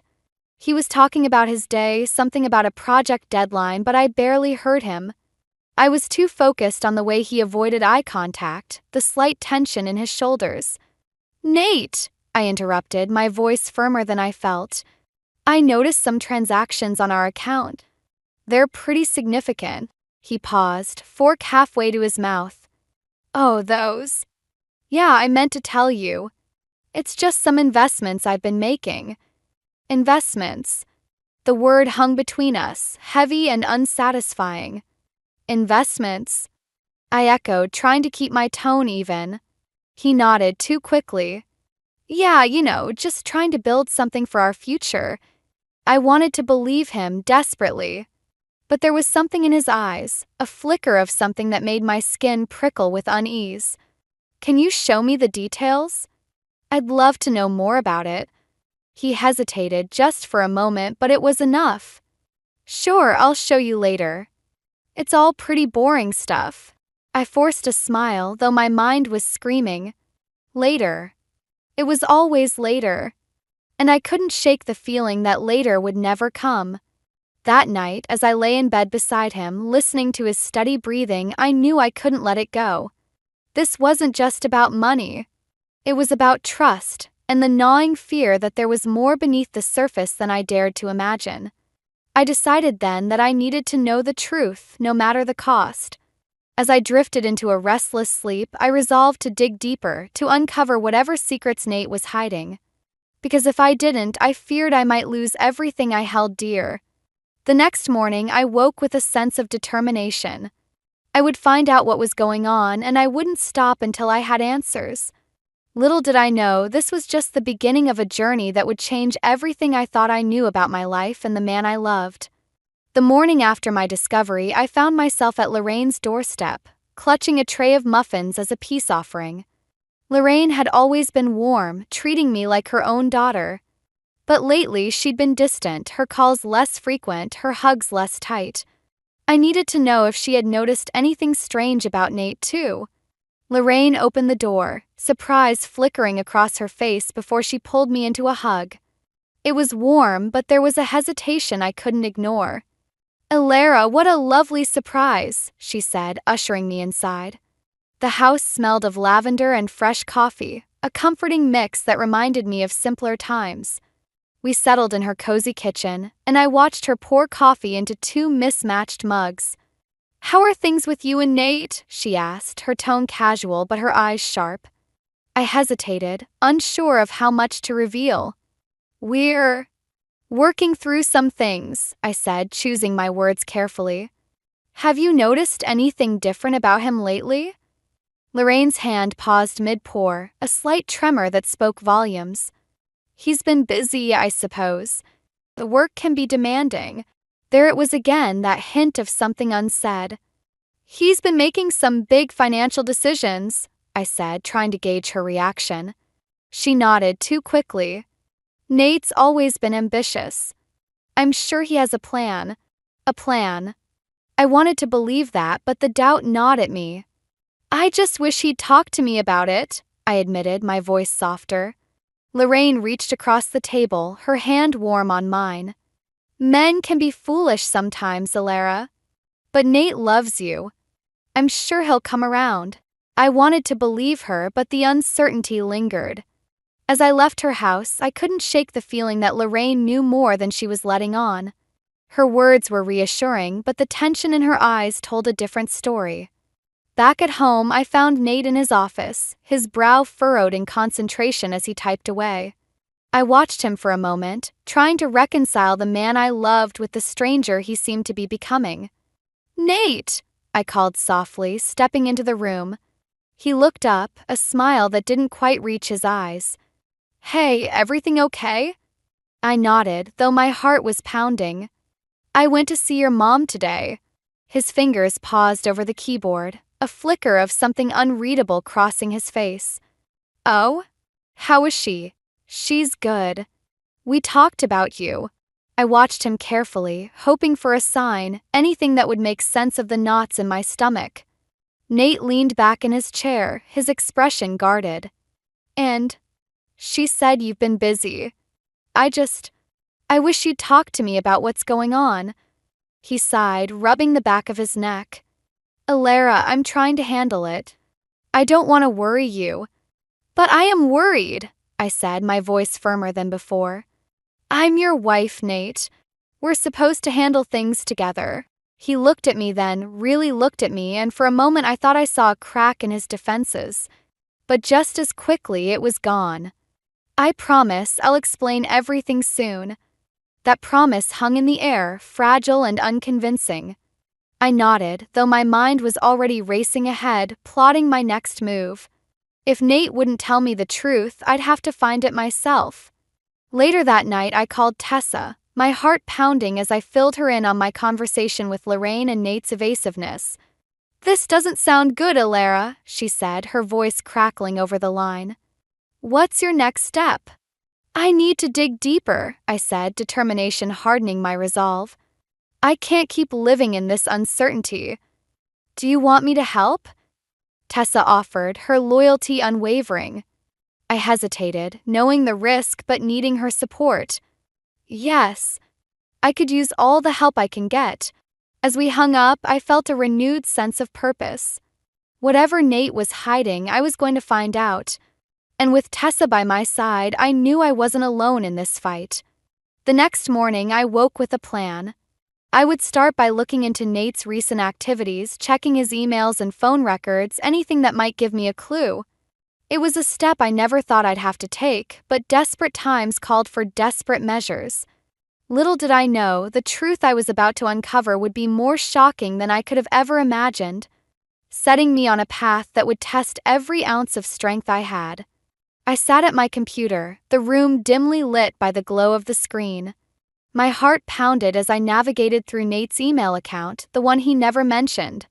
It had taken a few guesses and a lot of nerve to crack his password, but here I was, staring at a digital Pandora's box. The first few emails were mundane, work updates, newsletters, spam. But then I found them. A thread of messages with a woman named Emily. My breath caught as I clicked on one, my eyes scanning the words that confirmed my worst fears. Can't wait to see you this weekend. Miss you so much, read one email, signed with a heart emoji. My stomach twisted as I read on, each message a dagger, revealing a relationship that was far more than just friendship. Emily. I'd never heard of her, but she seemed to know Nate intimately. The emails spoke of shared weekends, whispered secrets, plans for a future that didn't include me. My hands shook as I closed the laptop, the betrayal cutting deeper than I'd imagined. I needed air, space to think. I grabbed my coat and headed out, the cool evening air doing little to calm the storm inside me. I found myself walking to Tessa's apartment, my feet moving on autopilot. She opened the door, her face immediately falling as she saw mine. Alara, what happened? She asked, pulling me inside. I found his emails, I said, my voice barely above a whisper. He's been seeing someone else. Tessa's eyes widened in shock, but she quickly pulled me into a hug. Oh, Alara, I'm so sorry. We sat on her couch, the reality of my situation settling in like a heavy fog. I don't know what to do, I admitted, my voice cracking. You don't have to decide anything right now, Tessa said gently. But you need to confront him. I nodded, though the thought of facing Nate filled me with dread. I felt like I was standing at the edge of a cliff, the ground crumbling beneath me. I don't even know who he is anymore. Tessa squeezed my hand. You're strong, Alara. You'll get through this. Her words were a balm, but the path ahead felt impossibly daunting. I stayed with her that night, unable to face Nate, unable to pretend everything was normal. The next day, I returned home, my mind made up. I needed answers, and I needed them now. Nate was in the kitchen, sipping coffee, his demeanor casual, as if our world wasn't about to implode. We need to talk, I said, my voice steady despite the turmoil inside. He looked up, a hint of wariness in his eyes. Sure, what's up? I took a deep breath, the words heavy on my tongue. Who is Emily? His expression shifted, a flicker of panic quickly masked by feigned confusion. Emily? What are you talking about? I saw the emails, Nate. All of them, I said, my voice rising with each word. You've been lying to me. He set his mug down, his facade crumbling. Alara, I can explain. Explain what? That you're married to someone else? That you've been living a double life? The words tumbled out, raw and accusatory. Nate's shoulders slumped, the fight leaving him. It's complicated. Complicated. The word felt like a slap. You think? I snapped, anger finally breaking through the numbness. How long has this been going on? He hesitated, and in that moment I knew the truth was worse than I'd imagined. A few years, he admitted, his voice barely audible. Years. My world tilted, the betrayal cutting deeper than any wound. Why, Nate? Why would you do this? I didn't mean for it to happen, he said, his voice desperate. I was in a bad place, and I cut him off, unable to hear more excuses. You've been lying to me, to your family. How could you? He reached for me, but I stepped back, the distance between us suddenly insurmountable. I'm sorry, Alara. I never wanted to hurt you. The apology felt hollow, a bandage on a gaping wound. I need time, I said, my voice breaking. I can't do this right now. I turned and walked away, the weight of his betrayal pressing down on me. As I left the house, I realized that justice and revenge were no longer abstract concepts. They were my reality, and I was determined to find a way to reclaim my life from the wreckage Nate had left behind. I returned to work, trying to bury myself in the comforting chaos of urban planning. But the betrayal lingered like a shadow, seeping into every corner of my mind. My colleagues noticed my distraction, but I brushed off their concern with forced smiles and half-hearted reassurances. The project I was working on, a new community park, had been my passion for months. It was supposed to be a place of connection and joy, a symbol of hope. But now it felt like just another task on a never-ending list, overshadowed by the turmoil in my personal life. One afternoon, as I was reviewing plans, my phone buzzed. It was Lorraine.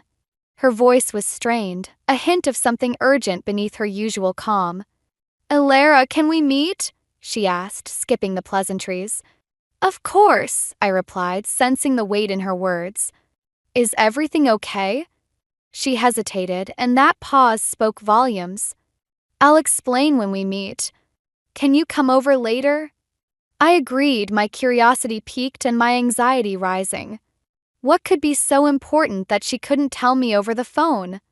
When I arrived at Lorraine's, she greeted me with a tight smile.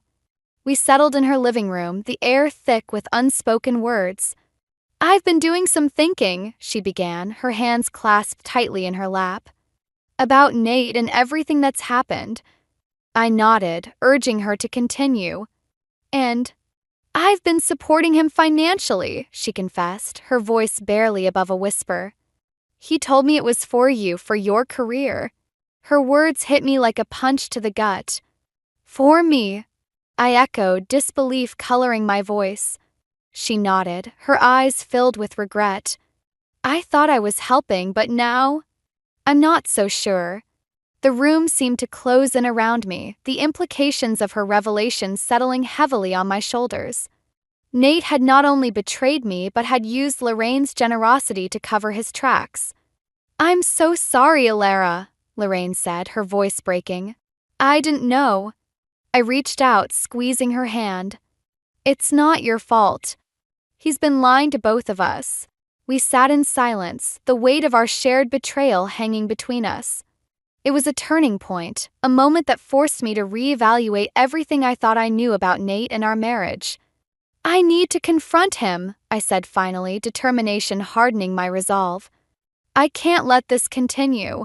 Lorraine nodded, her expression fierce. And I'll be right there with you. We deserve answers. As I left her house, a plan began to form.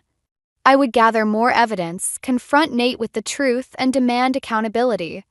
It was time to take control of my life, to stop being the victim of his deceit. The following days were a blur of activity. I spent hours combing through bank statements, emails, anything that could give me more insight into Nate's double life. Meanwhile, Tessa helped me piece together a timeline, her support unwavering.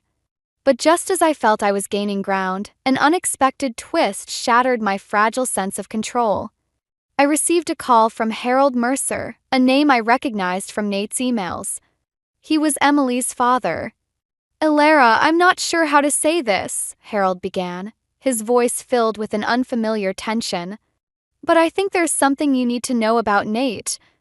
My heart pounded as I listened, each word confirming my worst fears. Nate had married Emily under false pretenses, using Lorraine's money to fund a life I knew nothing about. "Why are you telling me this now?" I asked, struggling to keep my voice steady. "Because Emily passed away recently," Harold said, grief threading through his words. "And I found some documents that didn't add up. Nate's been lying to us too." The revelation hit me like a tidal wave, the magnitude of Nate's betrayal more profound than I'd imagined. I thanked Harold, promising to keep in touch, though my mind was already spinning with the implications. This new information shifted everything. Nate's deceit was deeper and more calculated than I'd realized, affecting not just me but another family. The stakes were higher, the need for justice more urgent. I met with Lorraine and Tessa that evening, sharing what I'd learned. Together, we devised a plan to confront Nate, to hold him accountable for the web of lies he'd spun. As I prepared for the confrontation, I felt a shift within me. The desire for revenge was tempered by a deeper need for justice, not just for myself but for everyone Nate had hurt. It was time to face him, to demand the truth, and to reclaim my life from the chaos he'd created. The day of the funeral arrived, a somber occasion clouded by the storm of revelations and deceit. Lorraine and I had decided it was the perfect setting to confront Nate. The irony of exposing his lies at a funeral for a mother who wasn't even dead was not lost on us. We arrived together, the tension between us a shared burden. Lorraine's face was set in determination, her usual warmth replaced by a steely resolve. I felt the same fire burning within me, fueled by the need for justice and the desire to reclaim control over my life. The Mercers were there, Harold and Diana, dressed in black, their faces etched with grief. I couldn't help but feel a pang of sympathy for them, unwitting victims of Nate's web of lies. As we entered the hall, Nate spotted us. For a moment, I saw a flicker of panic in his eyes before he masked it with a smile. He approached us, his demeanor as charming as ever, but I could see the cracks beneath the surface. "Lorraine, Elara, I'm glad you could make it," he said, his voice smooth but lacking sincerity. Lorraine didn't waste any time. "We need to talk, Nate. Now." He glanced around, the tension between us palpable. "Can it wait?" "This isn't the time or place." I stepped forward, my voice steady despite the turmoil inside.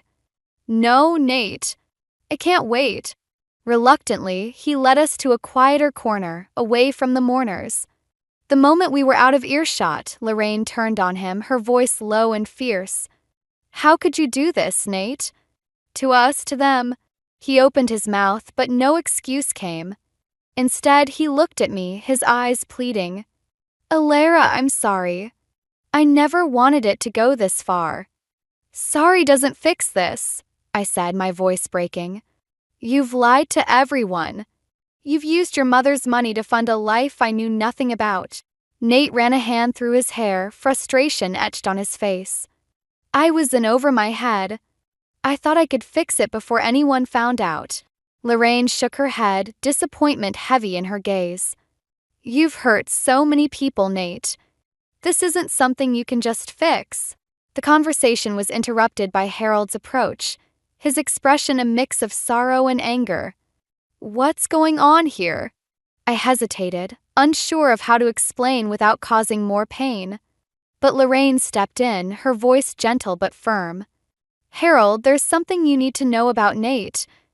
As she spoke, revealing the truth of Nate's deceit, I watched Harold's face shift from confusion to disbelief. Diana joined us, her eyes wide with shock as the reality of Nate's betrayal sank in. Nate's shoulders slumped, the weight of his actions finally crashing down on him.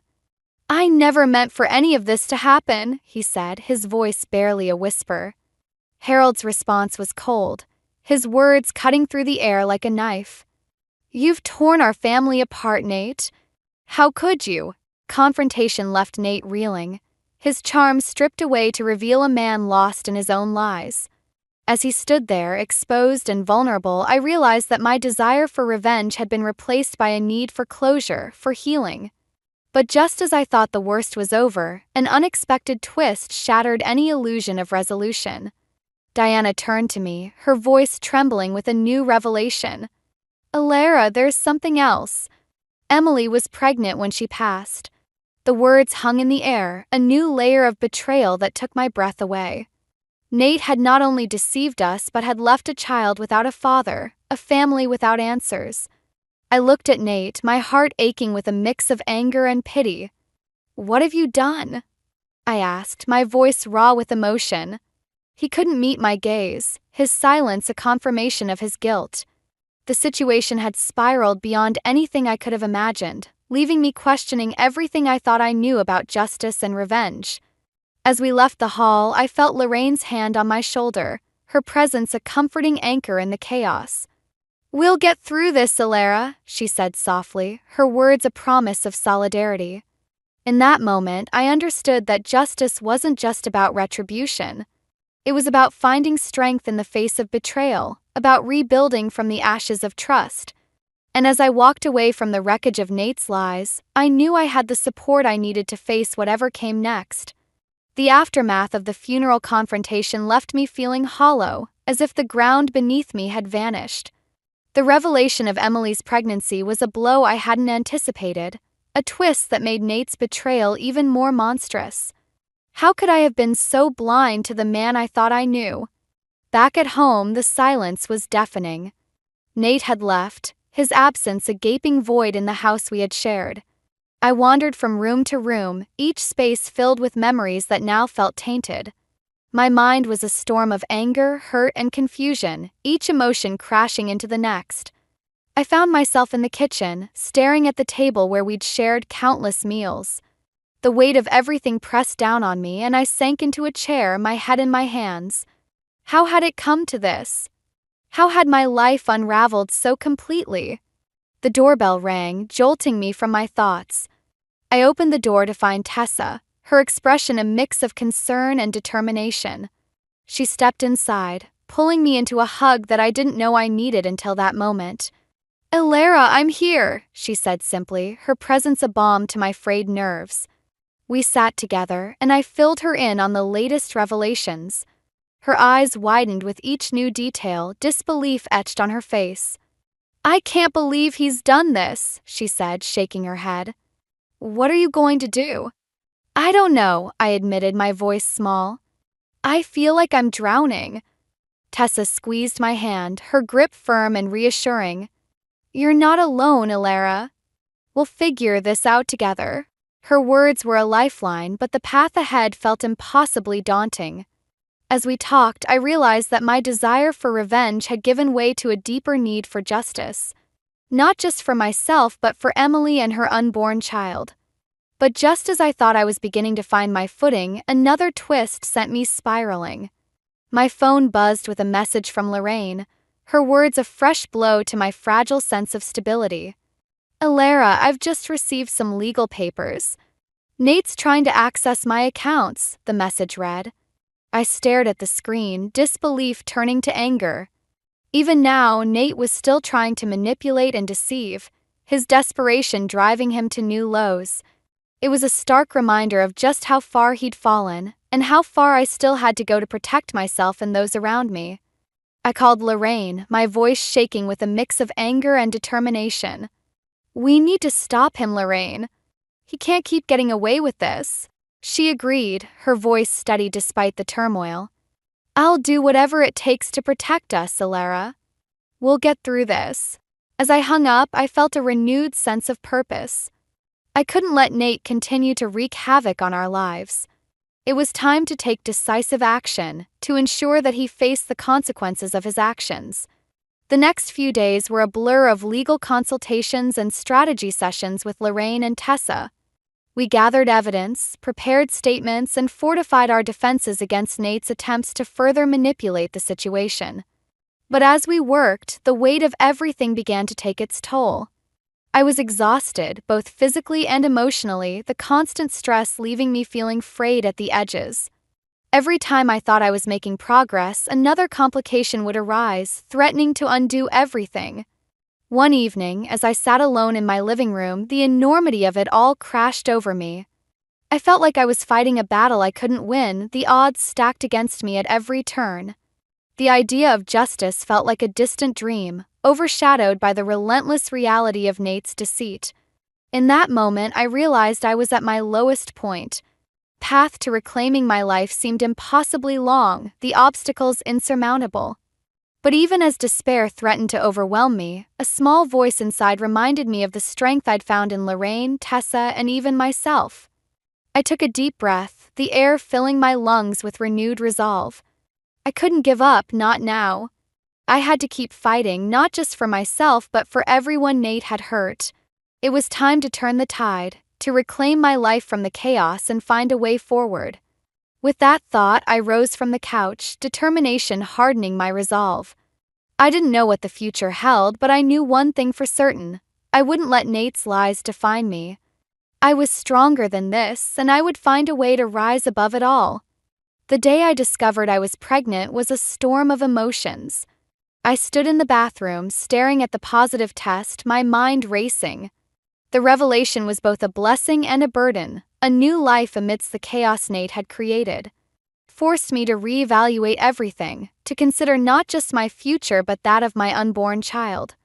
I knew I had to confront Nate one last time, not just for me but for the life growing inside me. The thought of my child being dragged into his web of deceit was unbearable. I needed to ensure that Nate faced the consequences of his actions, not just for the past but for the future. With Lorraine and Tessa by my side, we arranged to meet Nate at a neutral location, a park we'd once loved, now a battlefield for truth. As we arrived, the air was thick with tension, the weight of what was to come pressing down on us. Nate was already there, pacing nervously, his usual confidence replaced by a palpable anxiety. As we approached, he stopped, his eyes flicking between us, searching for answers in our expressions. "Alara, what's this about?" he asked, trying to maintain a veneer of calm. I took a deep breath, the gravity of the moment settling over me. "We need to talk, Nate. About everything." His gaze shifted to Lorraine, then Tessa, a flicker of fear in his eyes. "I've already explained. I was desperate. I didn't mean for things to get out of hand. Desperate." Lorraine's voice was sharp, cutting through the air. "You used me, Nate. You lied to everyone." Nate's eyes pleaded with her, but Lorraine's expression was steely, unmoved by his charm. "I thought I could fix it," he said, his voice cracking. I stepped forward, my resolve unwavering. "You can't fix this, Nate. You've hurt too many people." He looked at me, his eyes searching mine for a hint of forgiveness. "Alara, please. I love you. I never wanted to lose you." The words hung between us, but they felt hollow, a last-ditch effort to salvage something from the wreckage. "Love isn't enough, Nate. Not when it's built on lies." The silence stretched, heavy with unspoken truths. I could see the wheels turning in Nate's mind, the realization that his charm and excuses would no longer save him. Then, in a move I hadn't anticipated, Nate turned to Lorraine, desperation coloring his voice. "Mom, you know I didn't mean to hurt you. I was just trying to help Alara." Lorraine's expression softened, but only slightly. "I believed in you, Nate. But you need to take responsibility." Confrontation was reaching its peak, the tension crackling like electricity. I knew it was time to reveal my final card, the one thing that changed everything. "I'm pregnant, Nate," I said, my voice steady despite the storm inside. "And I won't let our child be part of this mess." His face blanched, the color draining as the weight of my words hit him. Pregnant, he echoed, disbelief mingling with something akin to fear. Yes, I confirmed, my hand instinctively resting on my stomach. This changes everything. The revelation shifted the dynamic, adding a new layer of complexity to the confrontation. Nate's eyes darted between us, the reality of the situation sinking in. I want to be there for you, for our child, he said, his voice tinged with desperation. I shook my head, the decision already made. You need to prove you can change, Nate. Until then, I can't trust you. The words were a final blow, the culmination of everything we'd been through. Nate's shoulders slumped, the fight leaving him as the reality of his actions settled over him. As we stood there, the core themes of justice and protection came into sharp focus. It wasn't just about revenge, it was about ensuring a safe future for my child, about breaking free from the cycle of deceit. With Lorraine and Tessa beside me, I knew I wasn't alone. Together, we'd face whatever came next, armed with the knowledge that we'd done everything we could to seek justice and protect those we loved. As we turned to leave, I felt a sense of closure, a glimmer of hope amidst the chaos. Path ahead was uncertain, but I was ready to face it, determined to build a life grounded in truth and resilience. In the months following the confrontation, life slowly began to find its rhythm again. The storm that Nate had unleashed left scars, but it also revealed unexpected blessings and new beginnings. Community Park Project, which had once felt overshadowed by personal chaos, became my sanctuary. It was a space where I could channel my energy and passion, creating something beautiful and lasting for others. Lorraine and I grew closer, our bond forged in the fires of betrayal and resilience.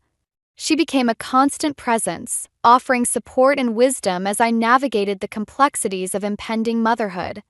Together, we found strength in each other, a newfound family built on honesty and shared experiences. One afternoon, as we sat together in the park, Lorraine turned to me, her expression thoughtful. You know, Alara, I've been thinking a lot about the future. I nodded, sensing the weight of her words. What about it? I've decided to include you and the baby in my will, she said, her voice steady and filled with warmth. The gesture took me by surprise, a testament to the depth of our connection. Lorraine, I don't know what to say. You don't have to say anything, she replied, her eyes soft with affection. You're family now, and I want to make sure you're taken care of. Her words were a balm, a reminder that even amidst the chaos, there were moments of grace and kindness. It was a resolution I hadn't anticipated, a final twist that solidified our bond and offered a sense of security for the future. As the days turned into weeks, the whispers of Nate's deceit faded, replaced by the laughter and life of the community I was helping to build. Park became a symbol of renewal, a place where people could come together and create new memories, just as I was doing. One evening, as I was leaving the office, I received a call from Harold Mercer. His voice was calm, a stark contrast to the turmoil of our last encounter. Alara, I wanted to thank you, he said, gratitude evident in his tone. For everything you did. It couldn't have been easy. I smiled, though he couldn't see it. It wasn't, but I'm glad we found the truth. There's something else, he continued, a hint of hesitation in his voice. We've decided to start a foundation in Emily's name, to help others who might be in similar situations. The news was unexpected, a resolution that added a layer of depth to the journey we'd all been on. That's wonderful, Harold. Emily would be proud. As I hung up, I felt a sense of closure, a realization that even in the darkest times, light could be found. It was a reminder that justice wasn't just about punishment, but about healing and growth. With the foundation of my new life solidifying, I found myself reflecting on the journey that had brought me here. The themes of revenge and justice had evolved, revealing the true power of resilience and the importance of protecting those we love. But even as I embraced the future, I knew some questions would remain unanswered. Nate's actions had left a mark, a lingering reminder of the complexity of human relationships and the choices we make. As I walked through the park, the evening sun casting long shadows, I felt the gentle flutter of life within me. It was a promise of new beginnings, a testament to the strength I'd found in adversity. The journey hadn't been easy, but it had taught me the value of truth and the power of forgiveness. And as I looked toward the future, I knew that whatever challenges lay ahead, I was ready to face them with courage and hope. Path wasn't always clear, but with the support of those around me, I was confident in my ability to navigate whatever came next. The story of Nate's deceit had come to an end, but my story was just beginning, filled with the promise of new life and the enduring strength of the human spirit. The lipstick stain on Harrison's collar was unmistakable. I stared at it, my heart pounding, as he stumbled through the front door, reeking of whiskey and cheap perfume. "Lydia, darling, you're still up?" Harrison slurred, his once charming smile now a crooked, guilty grin. I forced a smile, years of corporate negotiations coming in handy. "Just finishing some work, dear." "Long night?" He nodded, fumbling with his tie. "Client dinner. You know how it is." I did know. I'd been the one attending those dinners for the past year, while Harrison wallowed in self-pity after losing his job. But this was different. "Let me help you with that," I said, approaching him. As I reached for his tie, the scent of another woman's perfume assaulted my senses. I swallowed hard, fighting the urge to confront him then and there. "You're too good to me, Lydia," Harrison mumbled, his eyes heavy with alcohol and shame. I helped him to bed, my mind racing. Once he was snoring, I slipped back to the living room and poured myself a generous glass of wine. My phone buzzed. A text from my mother, Jane. "Everything okay, sweetie? You seemed off during our call earlier." I hesitated, then typed back, "Can we meet for lunch tomorrow? I need your advice." The next day, I met Mom at our favorite bistro. Her eyes widened as I recounted the previous night's events. "Oh, Lydia," she sighed, reaching across the table to squeeze my hand. "I'm so sorry. What are you going to do?" I took a deep breath. "I'm not sure yet. Part of me wants to confront him, but you're worried about pushing him further away," Mom finished, nodding knowingly. She'd been through this herself with my father years ago. "Exactly," I said, stirring my untouched salad. "I've been trying so hard to help him through this depression, but now I wonder if I've just been enabling him." Mom's eyes flashed with a mix of sympathy and determination. "Honey, you can't set yourself on fire to keep someone else warm. Harrison needs to take responsibility for his own happiness." As if on cue, my phone buzzed. It was Harrison. "Where are you? We need to talk." I showed Mom the text, my stomach churning. "I guess it's time to face the music." She squeezed my hand again. "Remember, you're strong, Lydia. Whatever happens, you'll get through this." I nodded, gathering my courage as I stood to leave. "Thanks, Mom. I'll call you later." The drive home felt both endless and far too short. As I pulled into the driveway, I spotted Harrison pacing on the front porch. He looked haggard, his eyes red-rimmed and desperate. "Lydia," he called as I approached. "I need to talk to you about something important." My heart raced. Was he going to confess? Apologize? I steeled myself for whatever was coming. "What is it, Harrison?" I asked, my voice steadier than I felt. He ran a hand through his disheveled hair. "I've been thinking a lot about our future, about what we both need to be happy." I held my breath, waiting for the other shoe to drop. "I think," he hesitated, then plunged ahead. "I think you should quit your job." For a moment, I was sure I'd misheard him. "Excuse me?" Harrison nodded, warming to his topic. "Your career has always come first, Lydia. Maybe if you focused more on our marriage, on supporting me." I stared at him, incredulous. Here I was, worried about confronting him about his infidelity, and he had the audacity to suggest I give up my career? "Harrison," I said, my voice dangerously calm, "I think we need to have a very different conversation." His brow furrowed in confusion. "What do you mean?" I took a deep breath. The image of that lipstick stain seared into my mind. "Why don't we start with where you really were last night?" Harrison's face paled at my question, his eyes darting away from mine. "What are you talking about, Lydia? I told you I was at a client dinner." I crossed my arms, my patience wearing thin. "A client dinner that left lipstick on your collar? Come on, Harrison. I deserve the truth." He slumped against the porch railing, the fight draining out of him. I'm sorry, Lydia. It was a mistake. I've been feeling so lost, so worthless." "So you decided to cheat on me?" I spat, my anger finally boiling over. "That's your solution?" Harrison reached for me, but I stepped back. "Please, Lydia, let's talk about this. We can work it out. That's why I think you should quit your job. We need to focus on us." I laughed bitterly. You want me to give up my career because you can't keep it in your pants? Unbelievable. It's not like that, he protested. I just think if we both focused on our marriage. Our marriage? I interrupted. You mean the one you just betrayed? The one you're asking me to sacrifice everything for while you contribute nothing? Harrison's face hardened. Nothing? I've been trying, Lydia, but it's hard to feel like a man when my wife is the one bringing home the bacon. I stared at him, incredulous. So this is about your ego, your fragile masculinity? It's about balance, he shouted, his composure cracking. It's about feeling like I matter in this relationship. You matter, Harrison, I said, my voice softening despite myself, but asking me to give up my career isn't the answer. I've supported you through this rough patch, but I can't be the only one making sacrifices. He ran his hands through his hair, frustration evident in every line of his body. Then what do you want from me, Lydia? What am I supposed to do? For starters, you could try being honest, I replied. Who is she, Harrison? He flinched, avoiding my gaze. It doesn't matter. It was a one-time thing, I swear. But something in his voice made me doubt that. I felt a chill run down my spine as a terrible thought occurred to me. It's not Margaret, is it? Harrison's sharp intake of breath was all the confirmation I needed.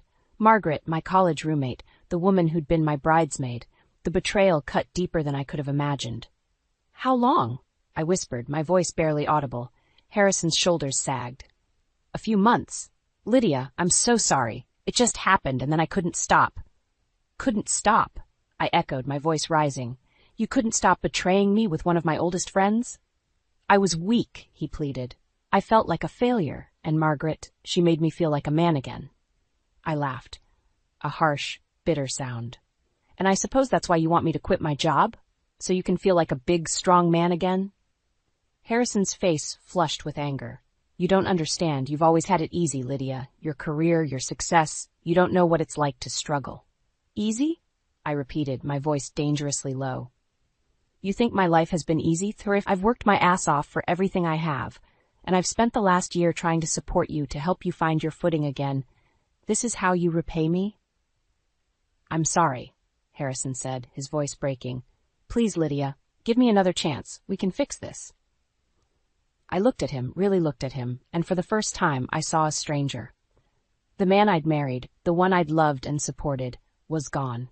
In his place was someone selfish, someone who'd rather tear me down than build himself up. No, Harrison, I said, my voice steady despite the turmoil inside me. I don't think we can fix this, and I'm done trying. As I turned to walk away, I heard him call after me, desperation in his voice. But I didn't look back. I had some calls to make, starting with a divorce lawyer. I sat in my car outside Margaret's apartment, my hands shaking as I gripped the steering wheel. The past week had been a blur of anger, tears, and sleepless nights. Now I was here, ready to confront the woman who had betrayed me just as much as Harrison had. Taking a deep breath, I stepped out of the car and marched up to her door. I knocked sharply, my heart pounding in my chest. The door swung open, and there she was. Margaret's eyes widened in shock. Lydia? What are you doing here? We need to talk, I said, pushing past her into the apartment. Margaret stammered. I don't understand. What's going on? I whirled to face her, my voice cold. Drop the act, Margaret. I know about you and Harrison. The color drained from her face. Lydia, I can explain. Save it, I snapped. I trusted you. You were my friend, and you stabbed me in the back. Tears welled up in Margaret's eyes. It wasn't supposed to happen. We were just talking one day, and then you decided to sleep with my husband? I finished for her, my voice dripping with sarcasm. Margaret sank onto her couch, her head in her hands. I'm so sorry, Lydia. I never meant to hurt you. I laughed bitterly. Well, you did a bang-up job of it anyway. As I paced her living room, my eye caught something on her coffee table. It was a receipt for a weekend getaway, dated for next month. My blood boiled. Planning a little vacation with my husband? I asked, snatching up the paper. Margaret's head snapped up, her eyes wide with panic. No, it's not. I mean, we were just... Just what? I demanded. Planning to run off together while I was none the wiser? She stood, reaching for me. Lydia, please.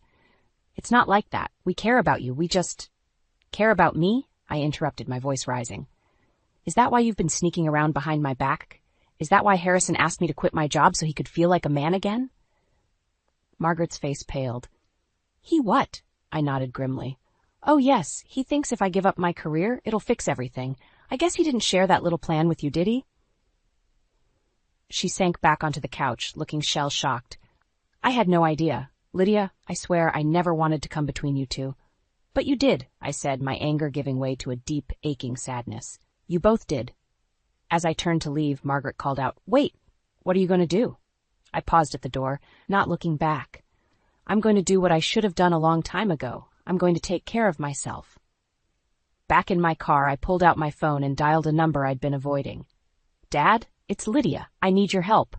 My father's voice was warm and concerned. Of course, sweetheart. What's wrong? I took a deep breath. I'm leaving Harrison. I need a good divorce lawyer. There was a moment of silence. Then, I'll make some calls. Are you okay?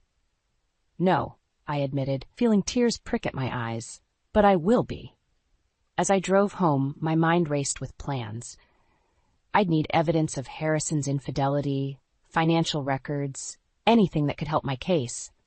Part of me felt guilty for plotting against the man I'd once loved, but another part, a stronger part, knew this was necessary. I pulled into our driveway, steeling myself for what was to come. Harrison's car was there, and I could see him moving around in the living room. For a moment, I considered confronting him, laying all my cards on the table, but no, not yet. I needed to be smart about this. I needed to protect myself. As I walked into the house, Harrison looked up, his face a mixture of hope and apprehension. Lydia, where have you been? Can we talk? I forced a smile, hating how easy it was to slip into this facade. Of course, dear. Let me just freshen up first. I headed airs, my heart pounding. The game was on and I intended to win. I'd been gathering evidence for weeks, carefully documenting Harrison's indiscretions and financial missteps. Every late-night phone call, every suspicious credit card charge, it was all there, neatly organized in a folder hidden in my office. I was ready to make my move, to confront Harrison and end this charade of a marriage once and for all. But life, as it often does, had other plans. Lydia, we need to talk, Harrison said one evening, his voice uncharacteristically serious. It's about your father. I froze, my heart skipping a beat. What about my father? Harrison took a deep breath, running his hand through his hair, a nervous habit I once found endearing. I spoke with Charles today. I think I've found a way for us to get back on our feet. Alarm bells rang in my head. What are you talking about, Harrison? Your father's retirement fund, he said, his eyes gleaming with an intensity I hadn't seen in months. If we could just borrow a portion of it. Borrow? I interrupted, my voice sharp. You want to take money from my father's retirement? Harrison held up his hands placatingly. Not take, Lydia. Invest. I've got a lead on a business opportunity that could turn everything around for us. But we need capital to get started. I stared at him, barely recognizing the man before me. And you think the solution is to gamble with my father's hard-earned money? It's not gambling, Harrison insisted, his voice rising. This is a sure thing, Lydia. We could finally get back to where we were before everything went wrong. I laughed bitterly. Before you lost your job? Before you started sleeping with my best friend? Harrison flinched as if I'd slapped him. I thought we were moving past that. I thought you'd forgiven me. Forgiven you? I echoed, incredulous. Harrison, I've been trying to understand, to support you. But this is too much. He reached for me, his eyes pleading.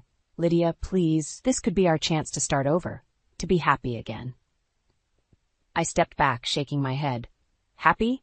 You think taking advantage of my father will make us happy? It's not taking advantage, Harrison argued. Charles would want to help us. He's always liked me. Liked you enough to hand over his retirement savings? I shot back. I don't think so. Harrison's face hardened. You don't know that. Maybe if you weren't so focused on your precious career, you'd see how important this is for our future. His words hit me like a physical blow. In that moment, I saw Harrison for who he truly was, a man so consumed by his own insecurities and greed that he'd sacrifice anything, anyone, to feel powerful again. Our future? I said quietly. Harrison, I don't think we have a future. His eyes widened in panic. What are you saying? I took a deep breath, steeling myself for what I knew I had to do. I'm saying that I can't do this anymore. I can't keep pretending that everything's okay when it's so clearly not. Lydia, please, Harrison begged, reaching for me again. We can work this out. We can— No, I interrupted, my voice firm. We can't. And I won't let you drag my father into this mess. I turned away, my mind racing. I needed to warn my father, to protect him from Harrison's desperate schemes, and I needed to finalize my own plans that no longer included a future with the man I'd once loved. As I walked out of the room, leaving Harrison calling after me, I felt a strange mix of sadness and relief. The life I'd known was crumbling around me, but from the ashes I could see a new path forming, one that led to independence, self-respect, and maybe, just maybe, a chance at true happiness. I pulled out my phone, my fingers shaking slightly as I dialed. Dad, it's Lydia. We need to talk. It's important. The manila envelope felt heavy in my hands as I walked into the living room. Harrison was there, slouched on the couch, flipping through channels with a vacant expression. He looked up as I entered, his eyes widening at the sight of the envelope. Lydia? What's that? I took a deep breath, steeling myself for what was to come. Harrison, we need to talk. He sat up straighter, a flicker of concern crossing his face. Is everything okay? No, I said, my voice steady despite the turmoil inside me. It's not, and it hasn't been for a long time. I placed the envelope on the coffee table between us. Harrison stared at it, then back at me, confusion evident in his eyes. What is this? He asked, reaching for it. Divorce papers, I said, watching as the color drained from his face. Harrison's hand froze midair.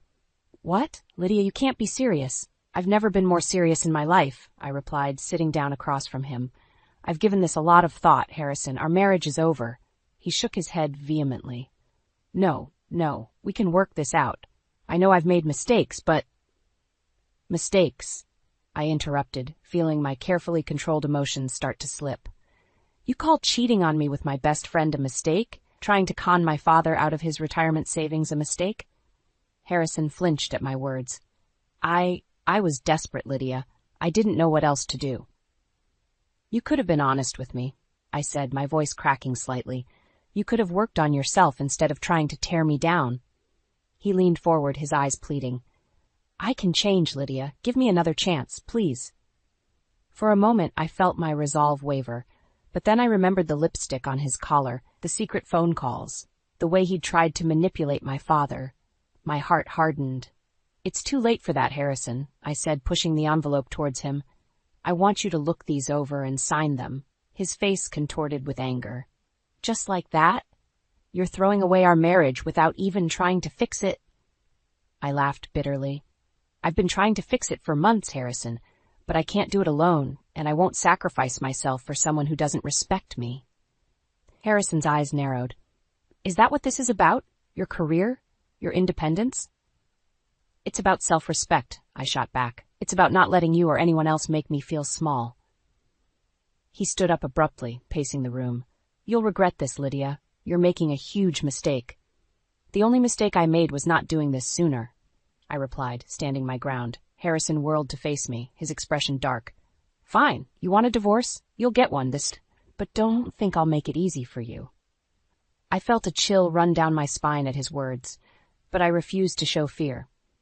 I'm prepared for that, Harrison.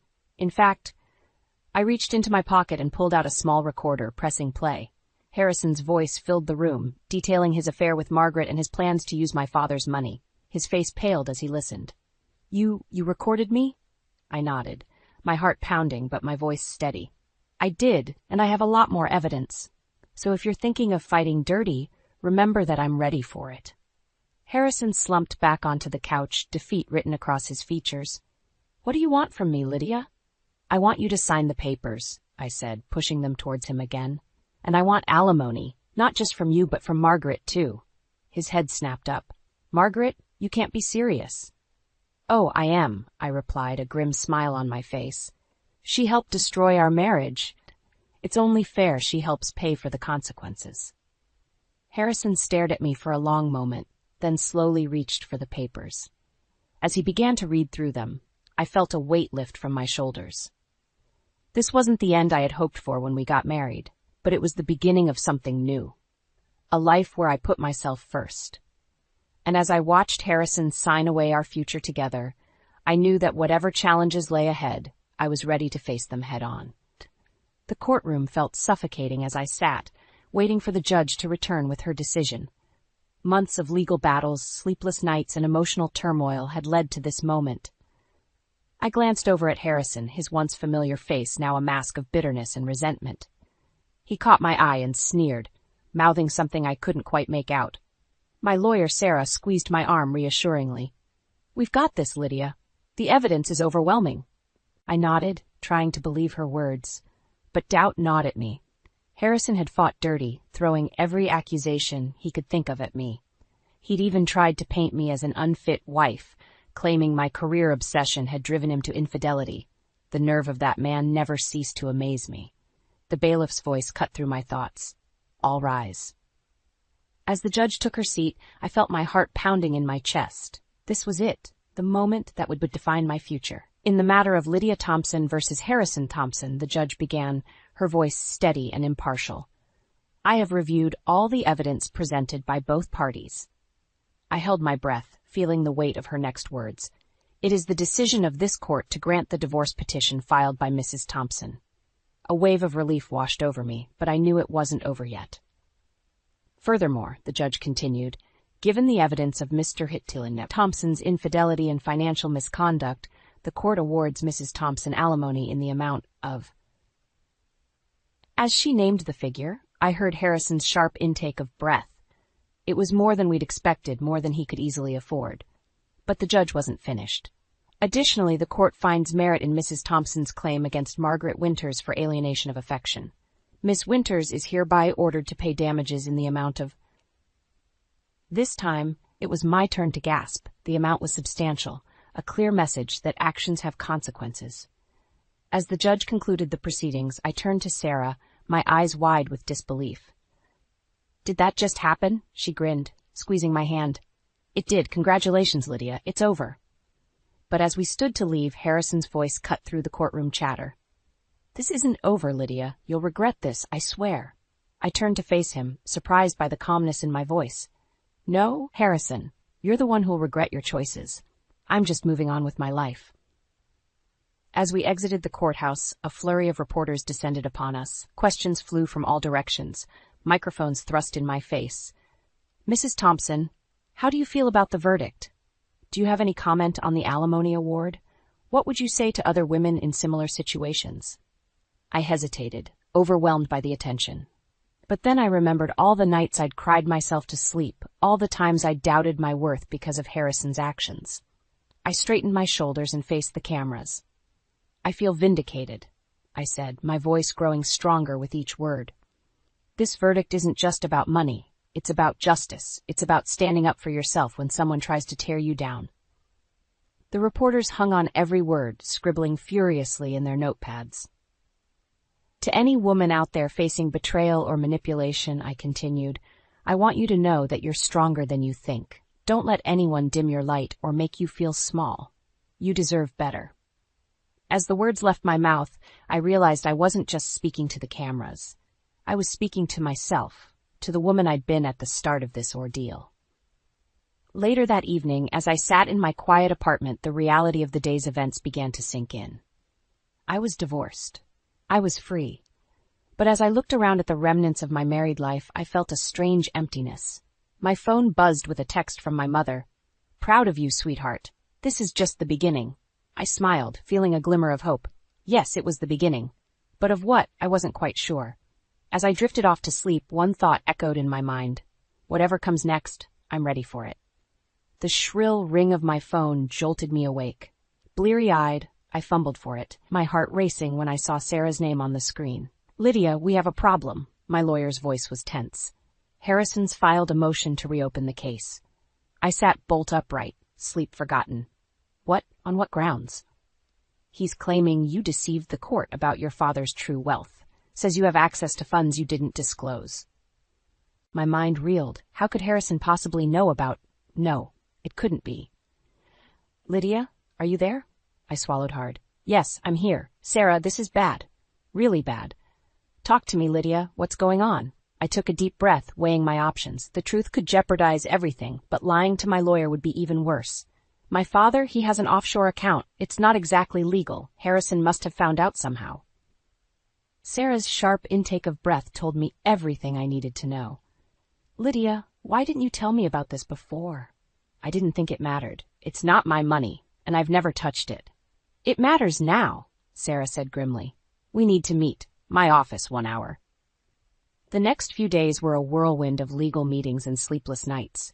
Harrison's lawyers were pushing hard, demanding a full financial audit. If they succeeded, it wouldn't just be my divorce settlement at stake. My father could face serious legal consequences. As I sat in the courthouse waiting room, I felt the walls closing in. My mother squeezed my hand reassuringly, but I could see the worry in her eyes. It'll be okay, sweetheart, she murmured. Your father's lawyer is the best in the business. I nodded, not trusting myself to speak. Just then the doors burst open, and Harrison strode in, flanked by his legal team. Our eyes met, and I was shocked by the malice I saw there. Enjoying your ill-gotten gains, Lydia? He sneered. Not for much longer. Before I could respond, Sarah appeared, ushering us into the courtroom. As we took our seats, I caught sight of my father, his face ashen. The judge called the session to order, and Harrison's lawyer launched into his argument. With each word, I felt my carefully constructed world crumbling around me. Your Honor, we have evidence that Mrs. Genova Thompson deliberately misled this court about her family's financial status. We believe she has access to substantial undisclosed funds, which should be considered in the divorce settlement. The judge turned to Sarah. Counselor, how do you respond to these allegations? Sarah stood, her voice steady. Your Honor, these claims are baseless. My client has been fully transparent about her finances. Mr. Thompson is simply attempting to retaliate against the court's previous ruling. As the arguments flew back and forth, I found myself zoning out, my mind racing. How had Harrison found out? Who could have told him? Suddenly, a commotion at the back of the courtroom snapped me back to reality. I turned to see Margaret being escorted in by a bailiff. Your Honor, Harrison's lawyer said smugly, we'd like to call a surprise witness. My heart sank as Margaret took the stand. She looked nervous, her eyes darting between Harrison and me. Miss Winters, Harrison's lawyer began, can you tell the court what you know about Charles Thompson's offshore accounts? Margaret hesitated, her gaze locking with mine. In that moment, I saw a flicker of remorse in her eyes. I can't do this, she said suddenly. I'm sorry, Harrison. I won't lie for you. The courtroom erupted in chaos. Harrison leapt to his feet, shouting accusations. His lawyer tried desperately to regain control of the situation. Amidst the uproar, the judge's gavel came down hard. Order! I will have order in this court. As silence fell, the judge fixed Harrison with a steely glare. Mr. Thompson, attempting to coerce false testimony is a serious offense. This court takes a very dim view of such actions. I held my breath, hardly daring to hope. Motion to reopen the case denied, the judge declared. Furthermore, Mr. Thompson, you will be held in contempt of court. Bailiff, take him into custody. As Harrison was led away, protesting loudly, I slumped in my seat, overwhelmed by relief and exhaustion. Sarah leaned over, a small smile on her face. It's over, Lydia. Really over this time. I nodded, tears pricking at my eyes. But as I watched Harrison disappear through the courtroom doors, I couldn't help but wonder. At what cost had this victory come? And where did I go from here?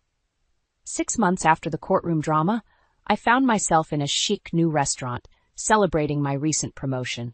The air buzzed with laughter and clinking glasses, a stark contrast to the tense silence that had dominated my life for so long. To new beginnings, my mother toasted, her eyes twinkling with pride. As I raised my glass, a familiar figure caught my eye. There, at a corner table, was Harrison. Our eyes met, and for a moment time seemed to stand still. He looked different. Gone was the bitter, angry man from the courtroom. This Harrison seemed humbler, more grounded. He was dressed in a waiter's uniform, efficiently clearing tables and chatting amiably with customers. Lydia, are you okay? My mother's voice snapped me back to reality. I nodded, unable to tear my eyes away from Harrison. I need a moment. Before I could second-guess myself, I was walking towards him. He saw me approaching and straightened up, a mix of emotions playing across his face. Lydia, he said, his voice softer than I remembered. I didn't expect to see you here. Neither did I replied, surprised by the calmness in my voice. You're working here? He nodded, a hint of pride in his eyes. Started a few months ago. It's not glamorous, but it's honest work. I'm trying to turn things around. I felt a weight I didn't know I'd been carrying lift from my shoulders. I'm glad to hear that, Harrison. Really. An awkward silence fell between us, years of hurt and betrayal hanging in the air. Finally, Harrison spoke. Lydia, I owe you an apology. For everything. I was so caught up in my own insecurities that I lost sight of what really mattered. I'm sorry for hurting you, for betraying your trust. You deserved better. His words hit me like a tidal wave, washing away the last remnants of anger and resentment I'd been holding on to. Thank you, Harrison. That means a lot. As we stood there, I realized something profound. The man I'd once loved, the man I'd fought so hard against, was no longer the center of my world.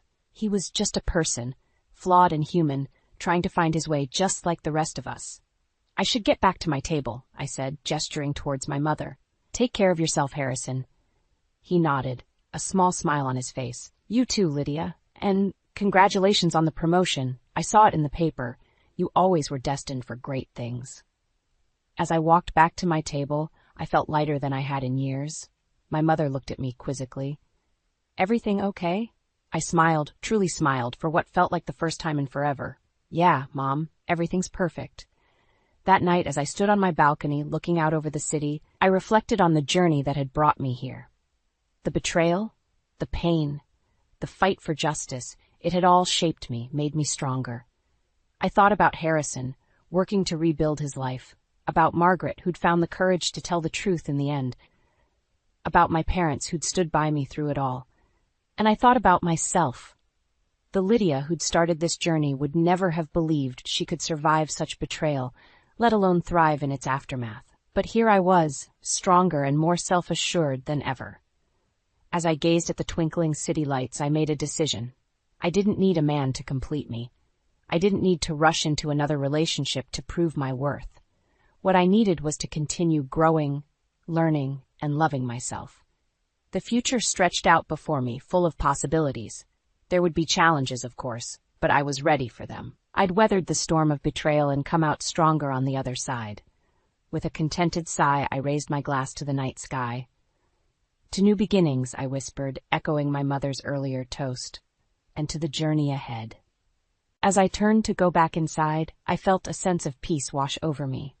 The chapter of my life with Harrison was finally, truly closed. But my story? It was just beginning, and I couldn't wait to see where it would lead. Your son can wait. I'm the one who matters here, Hannah. Prioritize me or leave. Eli's words sliced through the air, sharp and cold. I stood frozen, my hand still on Caleb's feverish forehead. Our 4-year-old whimpered, his small body shivering under the blanket. He's burning up, Eli. We need to take him to the hospital. I pleaded, my voice barely above a whisper. Eli loosened his tie, his eyes fixed on his reflection in the hallway mirror. I have a crucial meeting in an hour. You can handle this yourself. My name is Hannah, and this was the moment I realized my marriage was beyond saving. I scooped Caleb into my arms, his heat seeping through my thin blouse. I'm taking him to the ER. Don't wait up. Eli's hand clamped around my wrist as I reached for the car keys. You're not going anywhere. What will people think if they see you out this late, looking like that? I yanked my arm free, anger rising in my chest. Like what, Eli? Like a mother caring for her sick child. His nostrils flared. Like a woman who can't keep her house in order. It reflects poorly on me. Mommy, Caleb whimpered, burying his face in my neck. I grabbed the keys and headed for the door. Eli's voice followed me, a low, menacing growl. If you leave now, don't bother coming back. The cool night air hit my face as I stepped outside, Caleb clinging to me like a lifeline. I buckled him into his car seat, my hands shaking. As I pulled out of the driveway, I caught a glimpse of Eli in the window, his face a mask of indifference. How had we come to this? The charming man I'd fallen in love with seemed like a distant memory, replaced by this cold, uncaring stranger. The hospital waiting room was a blur of fluorescent lights and worried faces. I filled out forms on autopilot, my mind racing. How long had I been ignoring the signs? The subtle put-downs, the constant criticism, the way he'd slowly isolated me from friends and family. Mrs. Walker. A nurse called my name, jolting me back to reality. We're ready to see Caleb now. As the doctor examined my son, I made a silent vow. This ends now. No more excuses, no more second chances. Caleb deserves better. I deserve better. My phone buzzed with a text from Eli. I expect dinner when I get home. Don't disappoint me again. I stared at the screen, a strange calm settling over me. For the first time in years, I saw our relationship with crystal clarity. This wasn't love. It was control, manipulation, and fear. Your son has a severe ear infection, the doctor explained, writing out a prescription. He'll need antibiotics and plenty of rest. I nodded, cradling Caleb close. Thank you, doctor. We'll follow your instructions carefully. As we left the hospital, the first rays of dawn were breaking over the horizon. A new day, a new beginning. I kissed Caleb's forehead, now cooler to the touch. Where are we going, Mommy? He asked sleepily. I smiled, a plan already forming in my mind. We're going on an adventure, sweetheart. Just you and me. I pulled out my phone and dialed a number I hadn't used in far too long. Mom, it's Hannah. I need your help. As I drove towards my parents' house, I felt a weight lifting from my shoulders. The road ahead would be difficult, but for the first time in years, I felt hope. Eli had underestimated me for the last time. Now it was my turn to show him exactly what I was capable of. The morning sun filtered through the curtains as I sat at my parents' kitchen table, nursing a cup of coffee. Caleb's soft snores drifted from the guest room where he slept peacefully, his fever finally broken. Mom bustled around, making breakfast, while Dad read the newspaper, occasionally glancing at me with concern. Hannah, sweetheart, Mom said, setting a plate of eggs in front of me. You need to eat something. I nodded, forcing myself to take a bite. The events of the past few days swirled in my mind, a chaotic blend of fear, anger, and an unexpected sense of liberation. Have you heard from Eli? Dad asked, his voice gruff with barely concealed anger. I shook my head. No, and I don't want to. I've blocked his number. Mom sat beside me, her hand warm on my arm. You did the right thing, Hannah. No one deserves to be treated that way. As I looked at my parents, I felt a pang of regret for the years I'd spent distancing myself from them, all to please Eli. How had I let it come to this? I remembered the day I met Eli, his charm and confidence sweeping me off my feet. He'd seemed so different then, attentive and caring. But looking back, I could see the warning signs I'd ignored, the possessiveness masked as protectiveness, the subtle put-downs disguised as jokes. I feel so stupid, I whispered, tears stinging my eyes. How did I not see it sooner? Dad set down his paper, his eyes softening. You're not stupid, Hannah. Men like Eli are experts at manipulation. What matters is that you've seen the truth now. A knock at the door made us all jump. Mom went to answer it, returning with the worried expression. It's Abigail, Eli's sister. My heart raced as Abigail entered the kitchen. Her eyes were red-rimmed, her usually impeccable appearance disheveled. Hannah, she said, her voice trembling. I'm so sorry. I had no idea things were so bad. I stiffened, unsure of her motives. What are you doing here, Abigail? She sat down heavily, wringing her hands. Eli called me last night, ranting about how you'd kidnapped Caleb. I came to talk some sense into you, but... She trailed off, looking around the kitchen. I see now that I'm the one who needed sense talked into me. As Abigail spoke, the full weight of my situation hit me. I was a stay-at-home mom with no income of my own. Eli controlled our finances, and I had no access to our joint accounts. The realization left me breathless with panic. What am I going to do? I whispered, more to myself than anyone else. Dad leaned forward, his jaw set with determination. You're going to fight, Hannah. We'll help you get a lawyer, figure out your finances. Eli won't get away with this. Abigail nodded, a spark of determination in her eyes. I'll help too. I know things about Eli's business dealings that could be useful. For the first time in days, I felt a glimmer of hope. I wasn't alone in this fight. As we talked, planning our next steps, I heard Caleb calling for me. I excused myself and went to him, gathering him in my arms. "Mommy, where's Daddy?" he asked, his big eyes full of confusion. I took a deep breath, choosing my words carefully. "Daddy and Mommy need some time apart, sweetheart. But I promise you, everything's going to be okay." As I held my son, I made a silent vow. I would build a new life for us, one free from Eli's toxic influence. It wouldn't be easy, but with my family's support and my newfound resolve, I knew we could do it. Returning to the kitchen with Caleb, I saw my parents and Abigail deep in discussion. They looked up as we entered, their faces softening at the sight of Caleb. "Ready for some breakfast, champ?" Dad asked, his voice warm. As Caleb nodded eagerly, I felt a surge of determination. This was just the beginning of our journey, but for the first time in years, I was excited about what the future might hold. The next few days passed in a blur of hushed conversations and furtive planning. I felt like a spy in my own life, carefully gathering essentials and important documents while Eli was at work. Each night, I'd lie awake, my heart racing at every creak of the house, terrified he'd discover my intentions. One afternoon, while Eli was at a crucial meeting, I seized the opportunity to call my parents. Mom answered on the second ring. "Hannah, is everything all right?" I took a deep breath, steadying myself. "Mom, I need your help. I'm leaving Eli, and I need a place for Caleb and me to stay." There was a moment of silence, then Mom's voice came back, strong and sure. "Of course, sweetheart. You come here right away. We'll figure everything out together." Relief washed over me, followed quickly by a wave of guilt.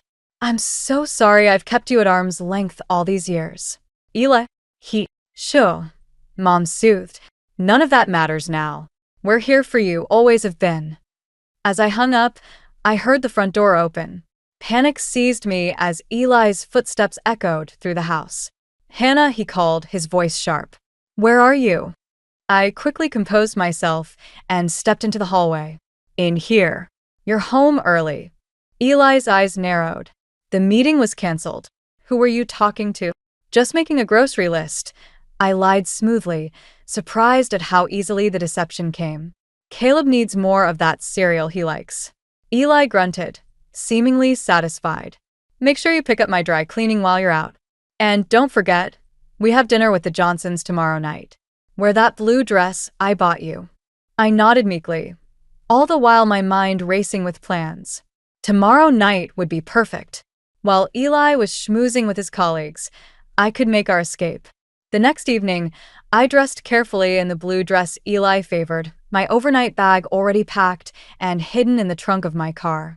As we drove to the restaurant, Eli droned on about his latest business deal, oblivious to the turmoil inside me. At the restaurant, I excused myself to the restroom, my hands shaking as I dialed my dad's number. "We're ready," I whispered. "Can you meet us at the house in an hour?" Dad's voice was gruff with emotion. "We'll be there, Hannah. Stay strong." Returning to the table, I plastered on a smile and nodded along to the conversation. Inside, I was counting down the minutes. An hour later, I feigned a migraine, insisting Eli stay and entertain his guests while I went home to rest. He barely spared me a glance as I left, too engrossed in impressing his colleagues. As I pulled into our driveway, I saw my parents' car already waiting. Mom rushed to embrace me as I stepped out. "Oh, Hannah," she murmured, holding me tight. Dad was already inside, scooping a sleepy Caleb into his arms. "Let's go, sweetheart. We don't have much time." We worked quickly, loading the car with the bags I'd packed and a few of Caleb's favorite toys. As we were about to leave, I hesitated in the doorway, looking back at the house that had been my prison for so long. "Hannah," Dad said gently, "it's time to go." With a deep breath, I nodded and closed the door behind me, symbolically closing this chapter of my life. As we drove away, Caleb stirred in the back seat. "Mommy, where are we going?" I reached back to squeeze his hand. "We're going on an adventure, sweetie. Everything's going to be okay now." Looking in the rearview mirror, I saw my parents' car following close behind, a physical representation of the support I denied myself for too long. For the first time in years, I felt a glimmer of hope for the future. As we turned onto the highway, leaving our old life behind, I felt a weight lift from my shoulders. The road ahead was uncertain, but I knew with unwavering certainty that it led to a better life for Caleb and me. The first rays of sunlight crept through the curtains of my childhood bedroom, now a sanctuary for Caleb and me. It had been a week since our escape, and each morning I woke with a mixture of relief and anxiety. Today, however, a new emotion stirred within me: determination. I tiptoed past Caleb's sleeping form and made my way to the kitchen, where Mom was already brewing coffee. "Morning, sweetheart," she said, sliding a mug towards me. "Sleep well?" I nodded, wrapping my hands around the warm ceramic. "I think it's time I started looking for a job." Mom's eyebrows shot up. "Are you sure? There's no rush, Hannah. You and Caleb can stay here as long as you need." "I know, and I'm grateful," I said, "but I need to start building a life for us. I can't hide forever." As if on cue, Dad walked in, newspaper tucked under his arm. "I might have something for you," he said, pulling out a folded section. "The community center's looking for a part-time administrative assistant. It's not much, but it's a start." I scanned the ad, hope blooming in my chest. "This is perfect. Thank you, Dad." The next few days were a whirlwind of activity. I polished my resume, bought a secondhand suit from a thrift store, and practiced interview questions with Mom. All the while, I kept one eye on my phone, half expecting it to explode with angry messages from Eli. But there was nothing. The silence was almost more unnerving than his rage would have been. The morning of my interview, I stood in front of the mirror, barely recognizing the woman staring back at me. Gone was the meek housewife Eli had molded. In her place stood someone stronger, more determined. "You've got this," I whispered to my reflection. As I walked into the community center, my confidence wavered. It had been years since I'd worked outside the home. What if I'd forgotten how to be professional? What if they saw right through me? "Hannah Walker?" A kind-faced woman approached, hand outstretched. "I'm Sandra, the center director. Thank you for coming in." The interview flew by in a blur of questions and answers. To my surprise, I found myself speaking passionately about my desire to contribute to the community and build a better future for my son. "Well, Hannah," Sandra said as we wrapped up, "I think you'd be a great fit here. When can you start?" I blinked, stunned. "Really? I mean, I can start anytime." "Thank you so much." As I left the building, my phone buzzed. My heart leapt to my throat when I saw Eli's name on the screen. "Where the hell are you?" His voice was cold, controlled. "I've been calling for days." I took a deep breath, steeling myself. "I'm not coming back, Eli. Caleb and I are safe, and that's all you need to know." "You can't do this," he hissed. "I'll find you. I'll dash." I hung up, my hand shaking but my resolve firm. Quickly, I dialed Dad's number. "It's done," I said when he answered. "He knows we're gone." Dad's voice was grave. "All right, I'll call the lawyer. We'll file for divorce and a restraining order first thing tomorrow." That night, as I tucked Caleb into bed, he looked up at me with wide, innocent eyes. "Mommy, when are we going home?" My heart clenched, but I managed to smile. "We're home, sweetheart. This is our new adventure, remember?" He nodded solemnly. "I like it here.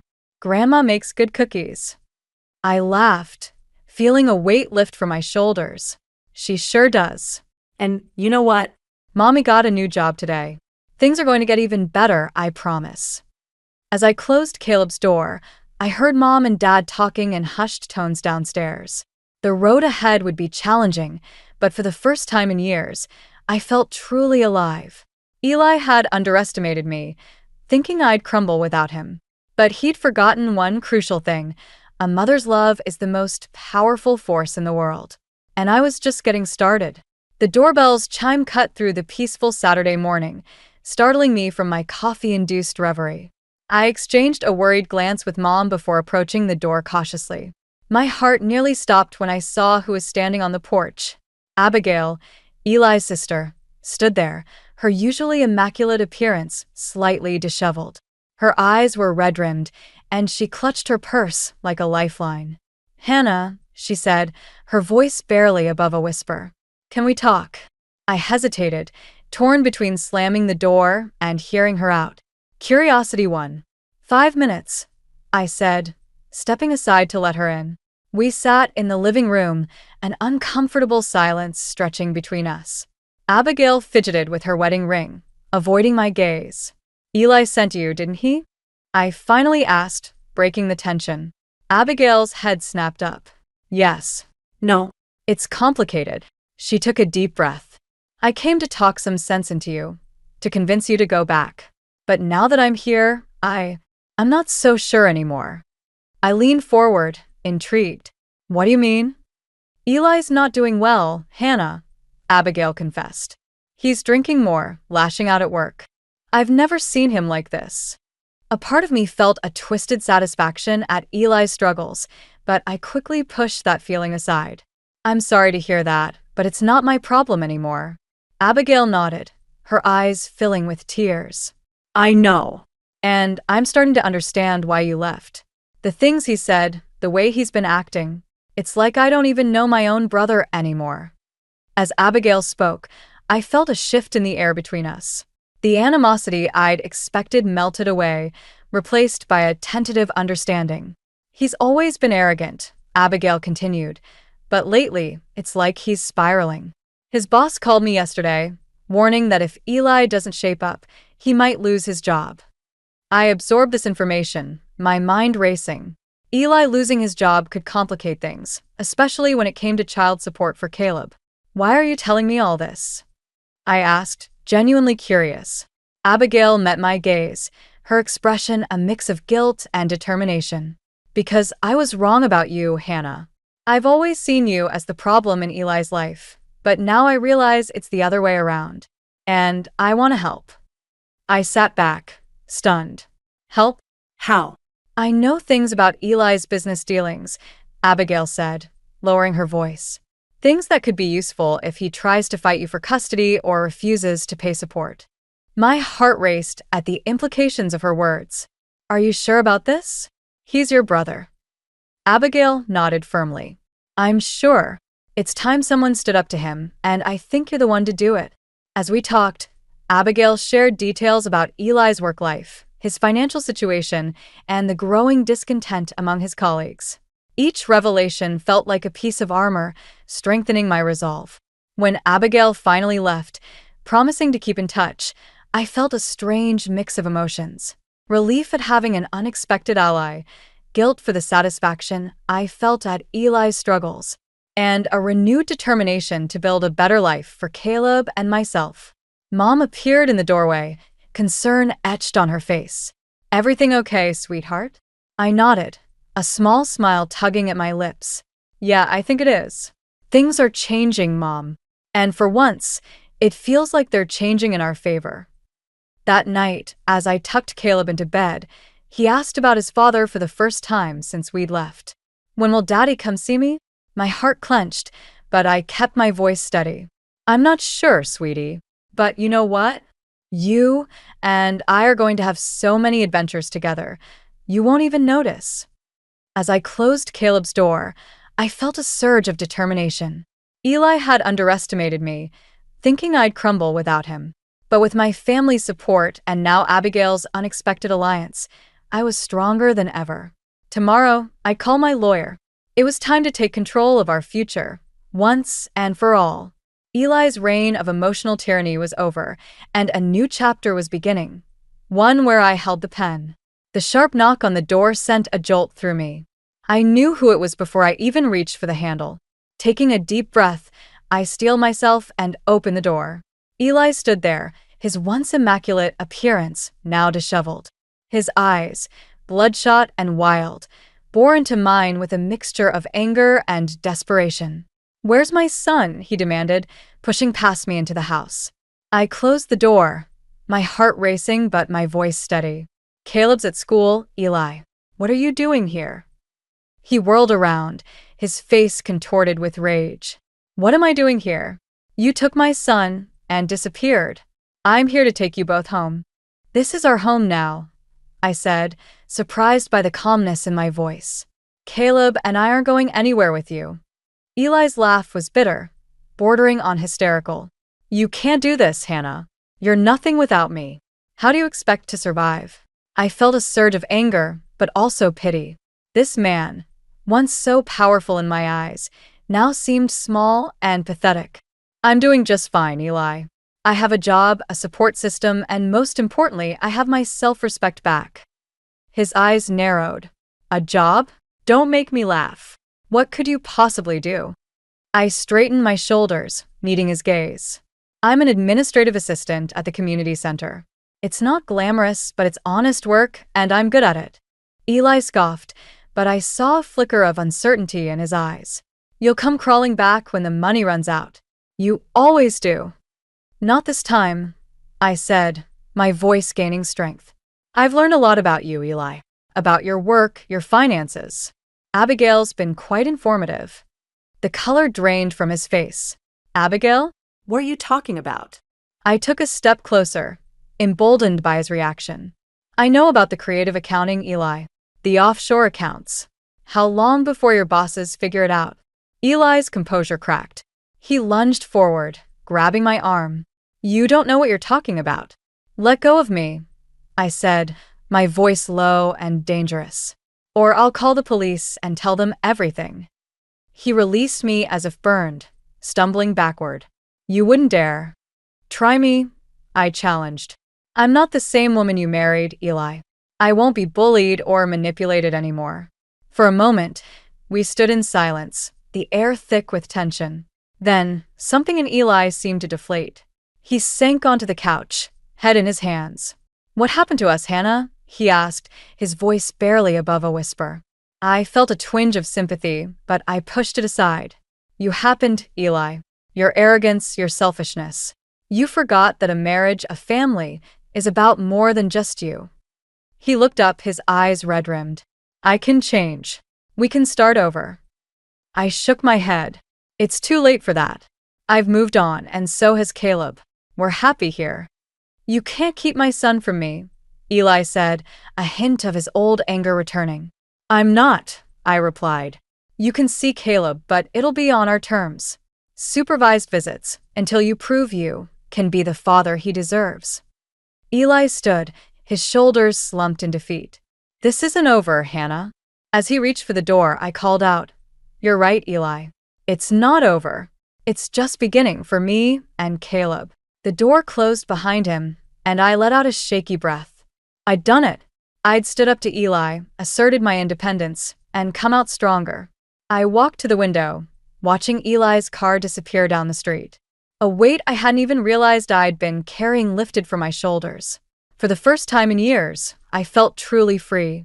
My phone buzzed with a text from the school, a reminder about Caleb's upcoming parent-teacher conference.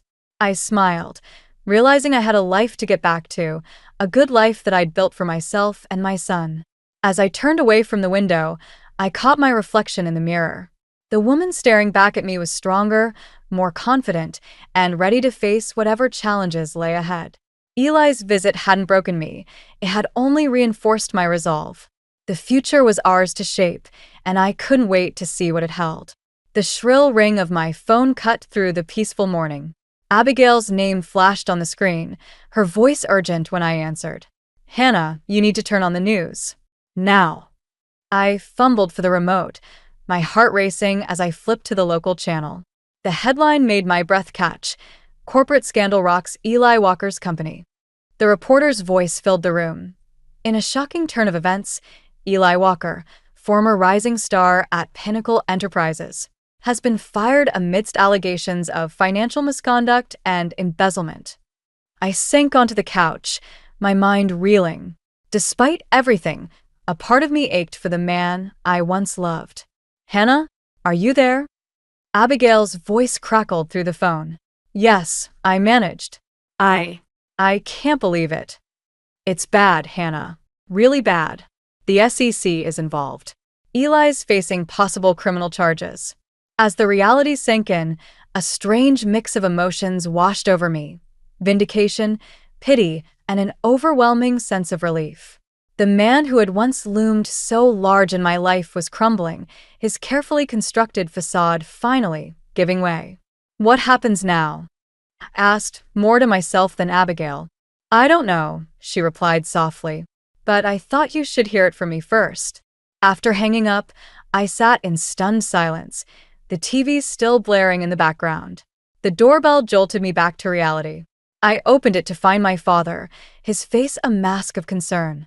I saw the news, he said, pulling me into a hug. Are you okay? I nodded against his shoulder, surprised to find tears in my eyes. I'm fine, Dad. It's just a lot to process. We sat at the kitchen table, cups of coffee growing cold between us. Dad's voice was gentle when he spoke. You know this doesn't change anything, right? You're still better off without him. I know, I said, meeting his gaze. It's just hard to see someone fall so far, even if they deserve it. As the days passed, more details of Eli's downfall emerged. The arrogance that had driven me away had finally caught up with him at work. Colleagues spoke of his increasingly erratic behavior, his refusal to listen to advice, his reckless decisions that had cost the company millions. Meanwhile, my own life continued to flourish. My work at the community center had expanded, and I'd been offered a promotion to program coordinator. Caleb was thriving in his new school, making friends and excelling in his studies. One evening, as I tucked Caleb into bed, he asked the question I'd been dreading. Mommy, why is everyone talking about Daddy on TV? I sat on the edge of his bed, choosing my words carefully. Your daddy made some mistakes at work, sweetheart. He's in trouble now, but that doesn't change how much he loves you. Caleb's brow furrowed. Will we see him soon? I'm not sure, I answered honestly. But I promise, no matter what happens, you and I will be okay. As I closed Caleb's door, my phone buzzed with a text from Eli. Can we talk?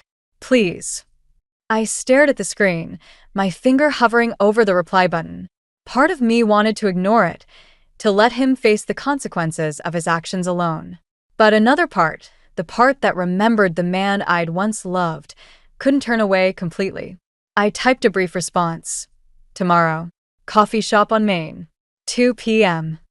As I hit send, I felt a weight lift from my shoulders. Whatever happened tomorrow, I knew I was strong enough to face it. Eli's downfall hadn't broken me.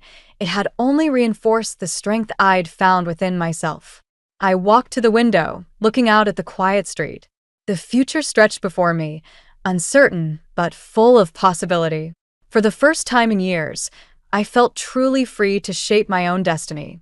Eli's twist of fate had become my opportunity for a new beginning, and I was ready to embrace it with open arms. The autumn breeze rustled through the leaves as I walked Caleb to his first day of kindergarten. His little hand clutched mine tightly, a mix of excitement and nervousness radiating from him. You're going to do great, sweetheart, I reassured him, kneeling to straighten his backpack. Caleb's eyes darted around the schoolyard, then fixed on something behind me. His face lit up. Daddy. I turned, my heart skipping a beat as I saw Eli approaching. He looked different, humbled, the arrogance gone from his stance. His eyes met mine, a silent question in them. I nodded, giving him permission to join us. Hey, champ, Eli said, his voice thick with emotion as he knelt beside Caleb. Ready for your big day? As Caleb chattered excitedly about his new school supplies, I watched Eli's face. The man before me was a far cry from the domineering husband I'd left. The past year had changed us both. After dropping Caleb off, Eli and I walked in awkward silence towards the coffee shop on the corner. Thank you, Eli said finally, for letting me be here today. I nodded, choosing my words carefully. Caleb needs both of us, Eli. As long as you're committed to being a good father, I won't stand in your way. Eli's shoulders sagged with relief. I've been going to therapy, he confessed, trying to understand why I became who I was. I'm sorry, Hannah, for everything. The words I'd once longed to hear now washed over me without the impact I'd imagined. I realized I no longer needed his apology to move forward. I appreciate that, Eli. I hope you find peace. We reached the coffee shop, and I checked my watch. I need to get to work. I have a big presentation today. Eli's eyebrows raised. The community center? I smiled, a hint of pride in my voice. Actually, I've been promoted to program director for the entire county. We're launching a new initiative for underprivileged youth. Surprise and admiration flickered across Eli's face. That's incredible, Hannah. You've really found your calling. As we parted ways, I felt a sense of closure settling over me. The anger and hurt that had driven me for so long had faded, replaced by a quiet strength and self-assurance. That evening, as Caleb regaled me with stories from his first day, my phone buzzed with a text from Mom. Dinner tomorrow night to celebrate your presentation? Dad's grilling steaks. I smiled, typing back a quick, wouldn't miss it. After tucking Caleb in, I stood in front of the mirror in my bedroom. The woman staring back at me was a far cry from the timid housewife I'd been a year ago. My eyes were clear, my stance confident. I'd not only survived but thrived. I thought about the journey that had brought me here, the pain, the fear, the moments of doubt, but also the triumph, the self-discovery, and the unwavering support of my family and friends. Eli's downfall had been a catalyst, but my rise had been entirely my own doing. I'd rebuilt my life brick by brick, creating a foundation of self-worth and independence that could weather any storm. As I climbed into bed, I felt a profound sense of peace wash over me. The future stretched out before me, full of possibilities. I had a career I was passionate about, a son I adored, and a support system that had proven unshakable. Eli would always be a part of our lives, but no longer as the domineering force he once was. We'd found a new balance, one that put Caleb's well-being first and allowed us both to grow. I closed my eyes, a small smile playing on my lips. Tomorrow was a new day, full of promise and potential. And for the first time in years, I was excited to see what it would bring. The journey hadn't been easy, but it had been worth every step. I'd discovered a strength within myself that I never knew existed, and I was ready to face whatever challenges lay ahead. As sleep began to claim me, one final thought drifted through my mind. I was no longer defined by my past or by Eli's actions. I was Hannah, mother, career woman, survivor. And my story was just beginning.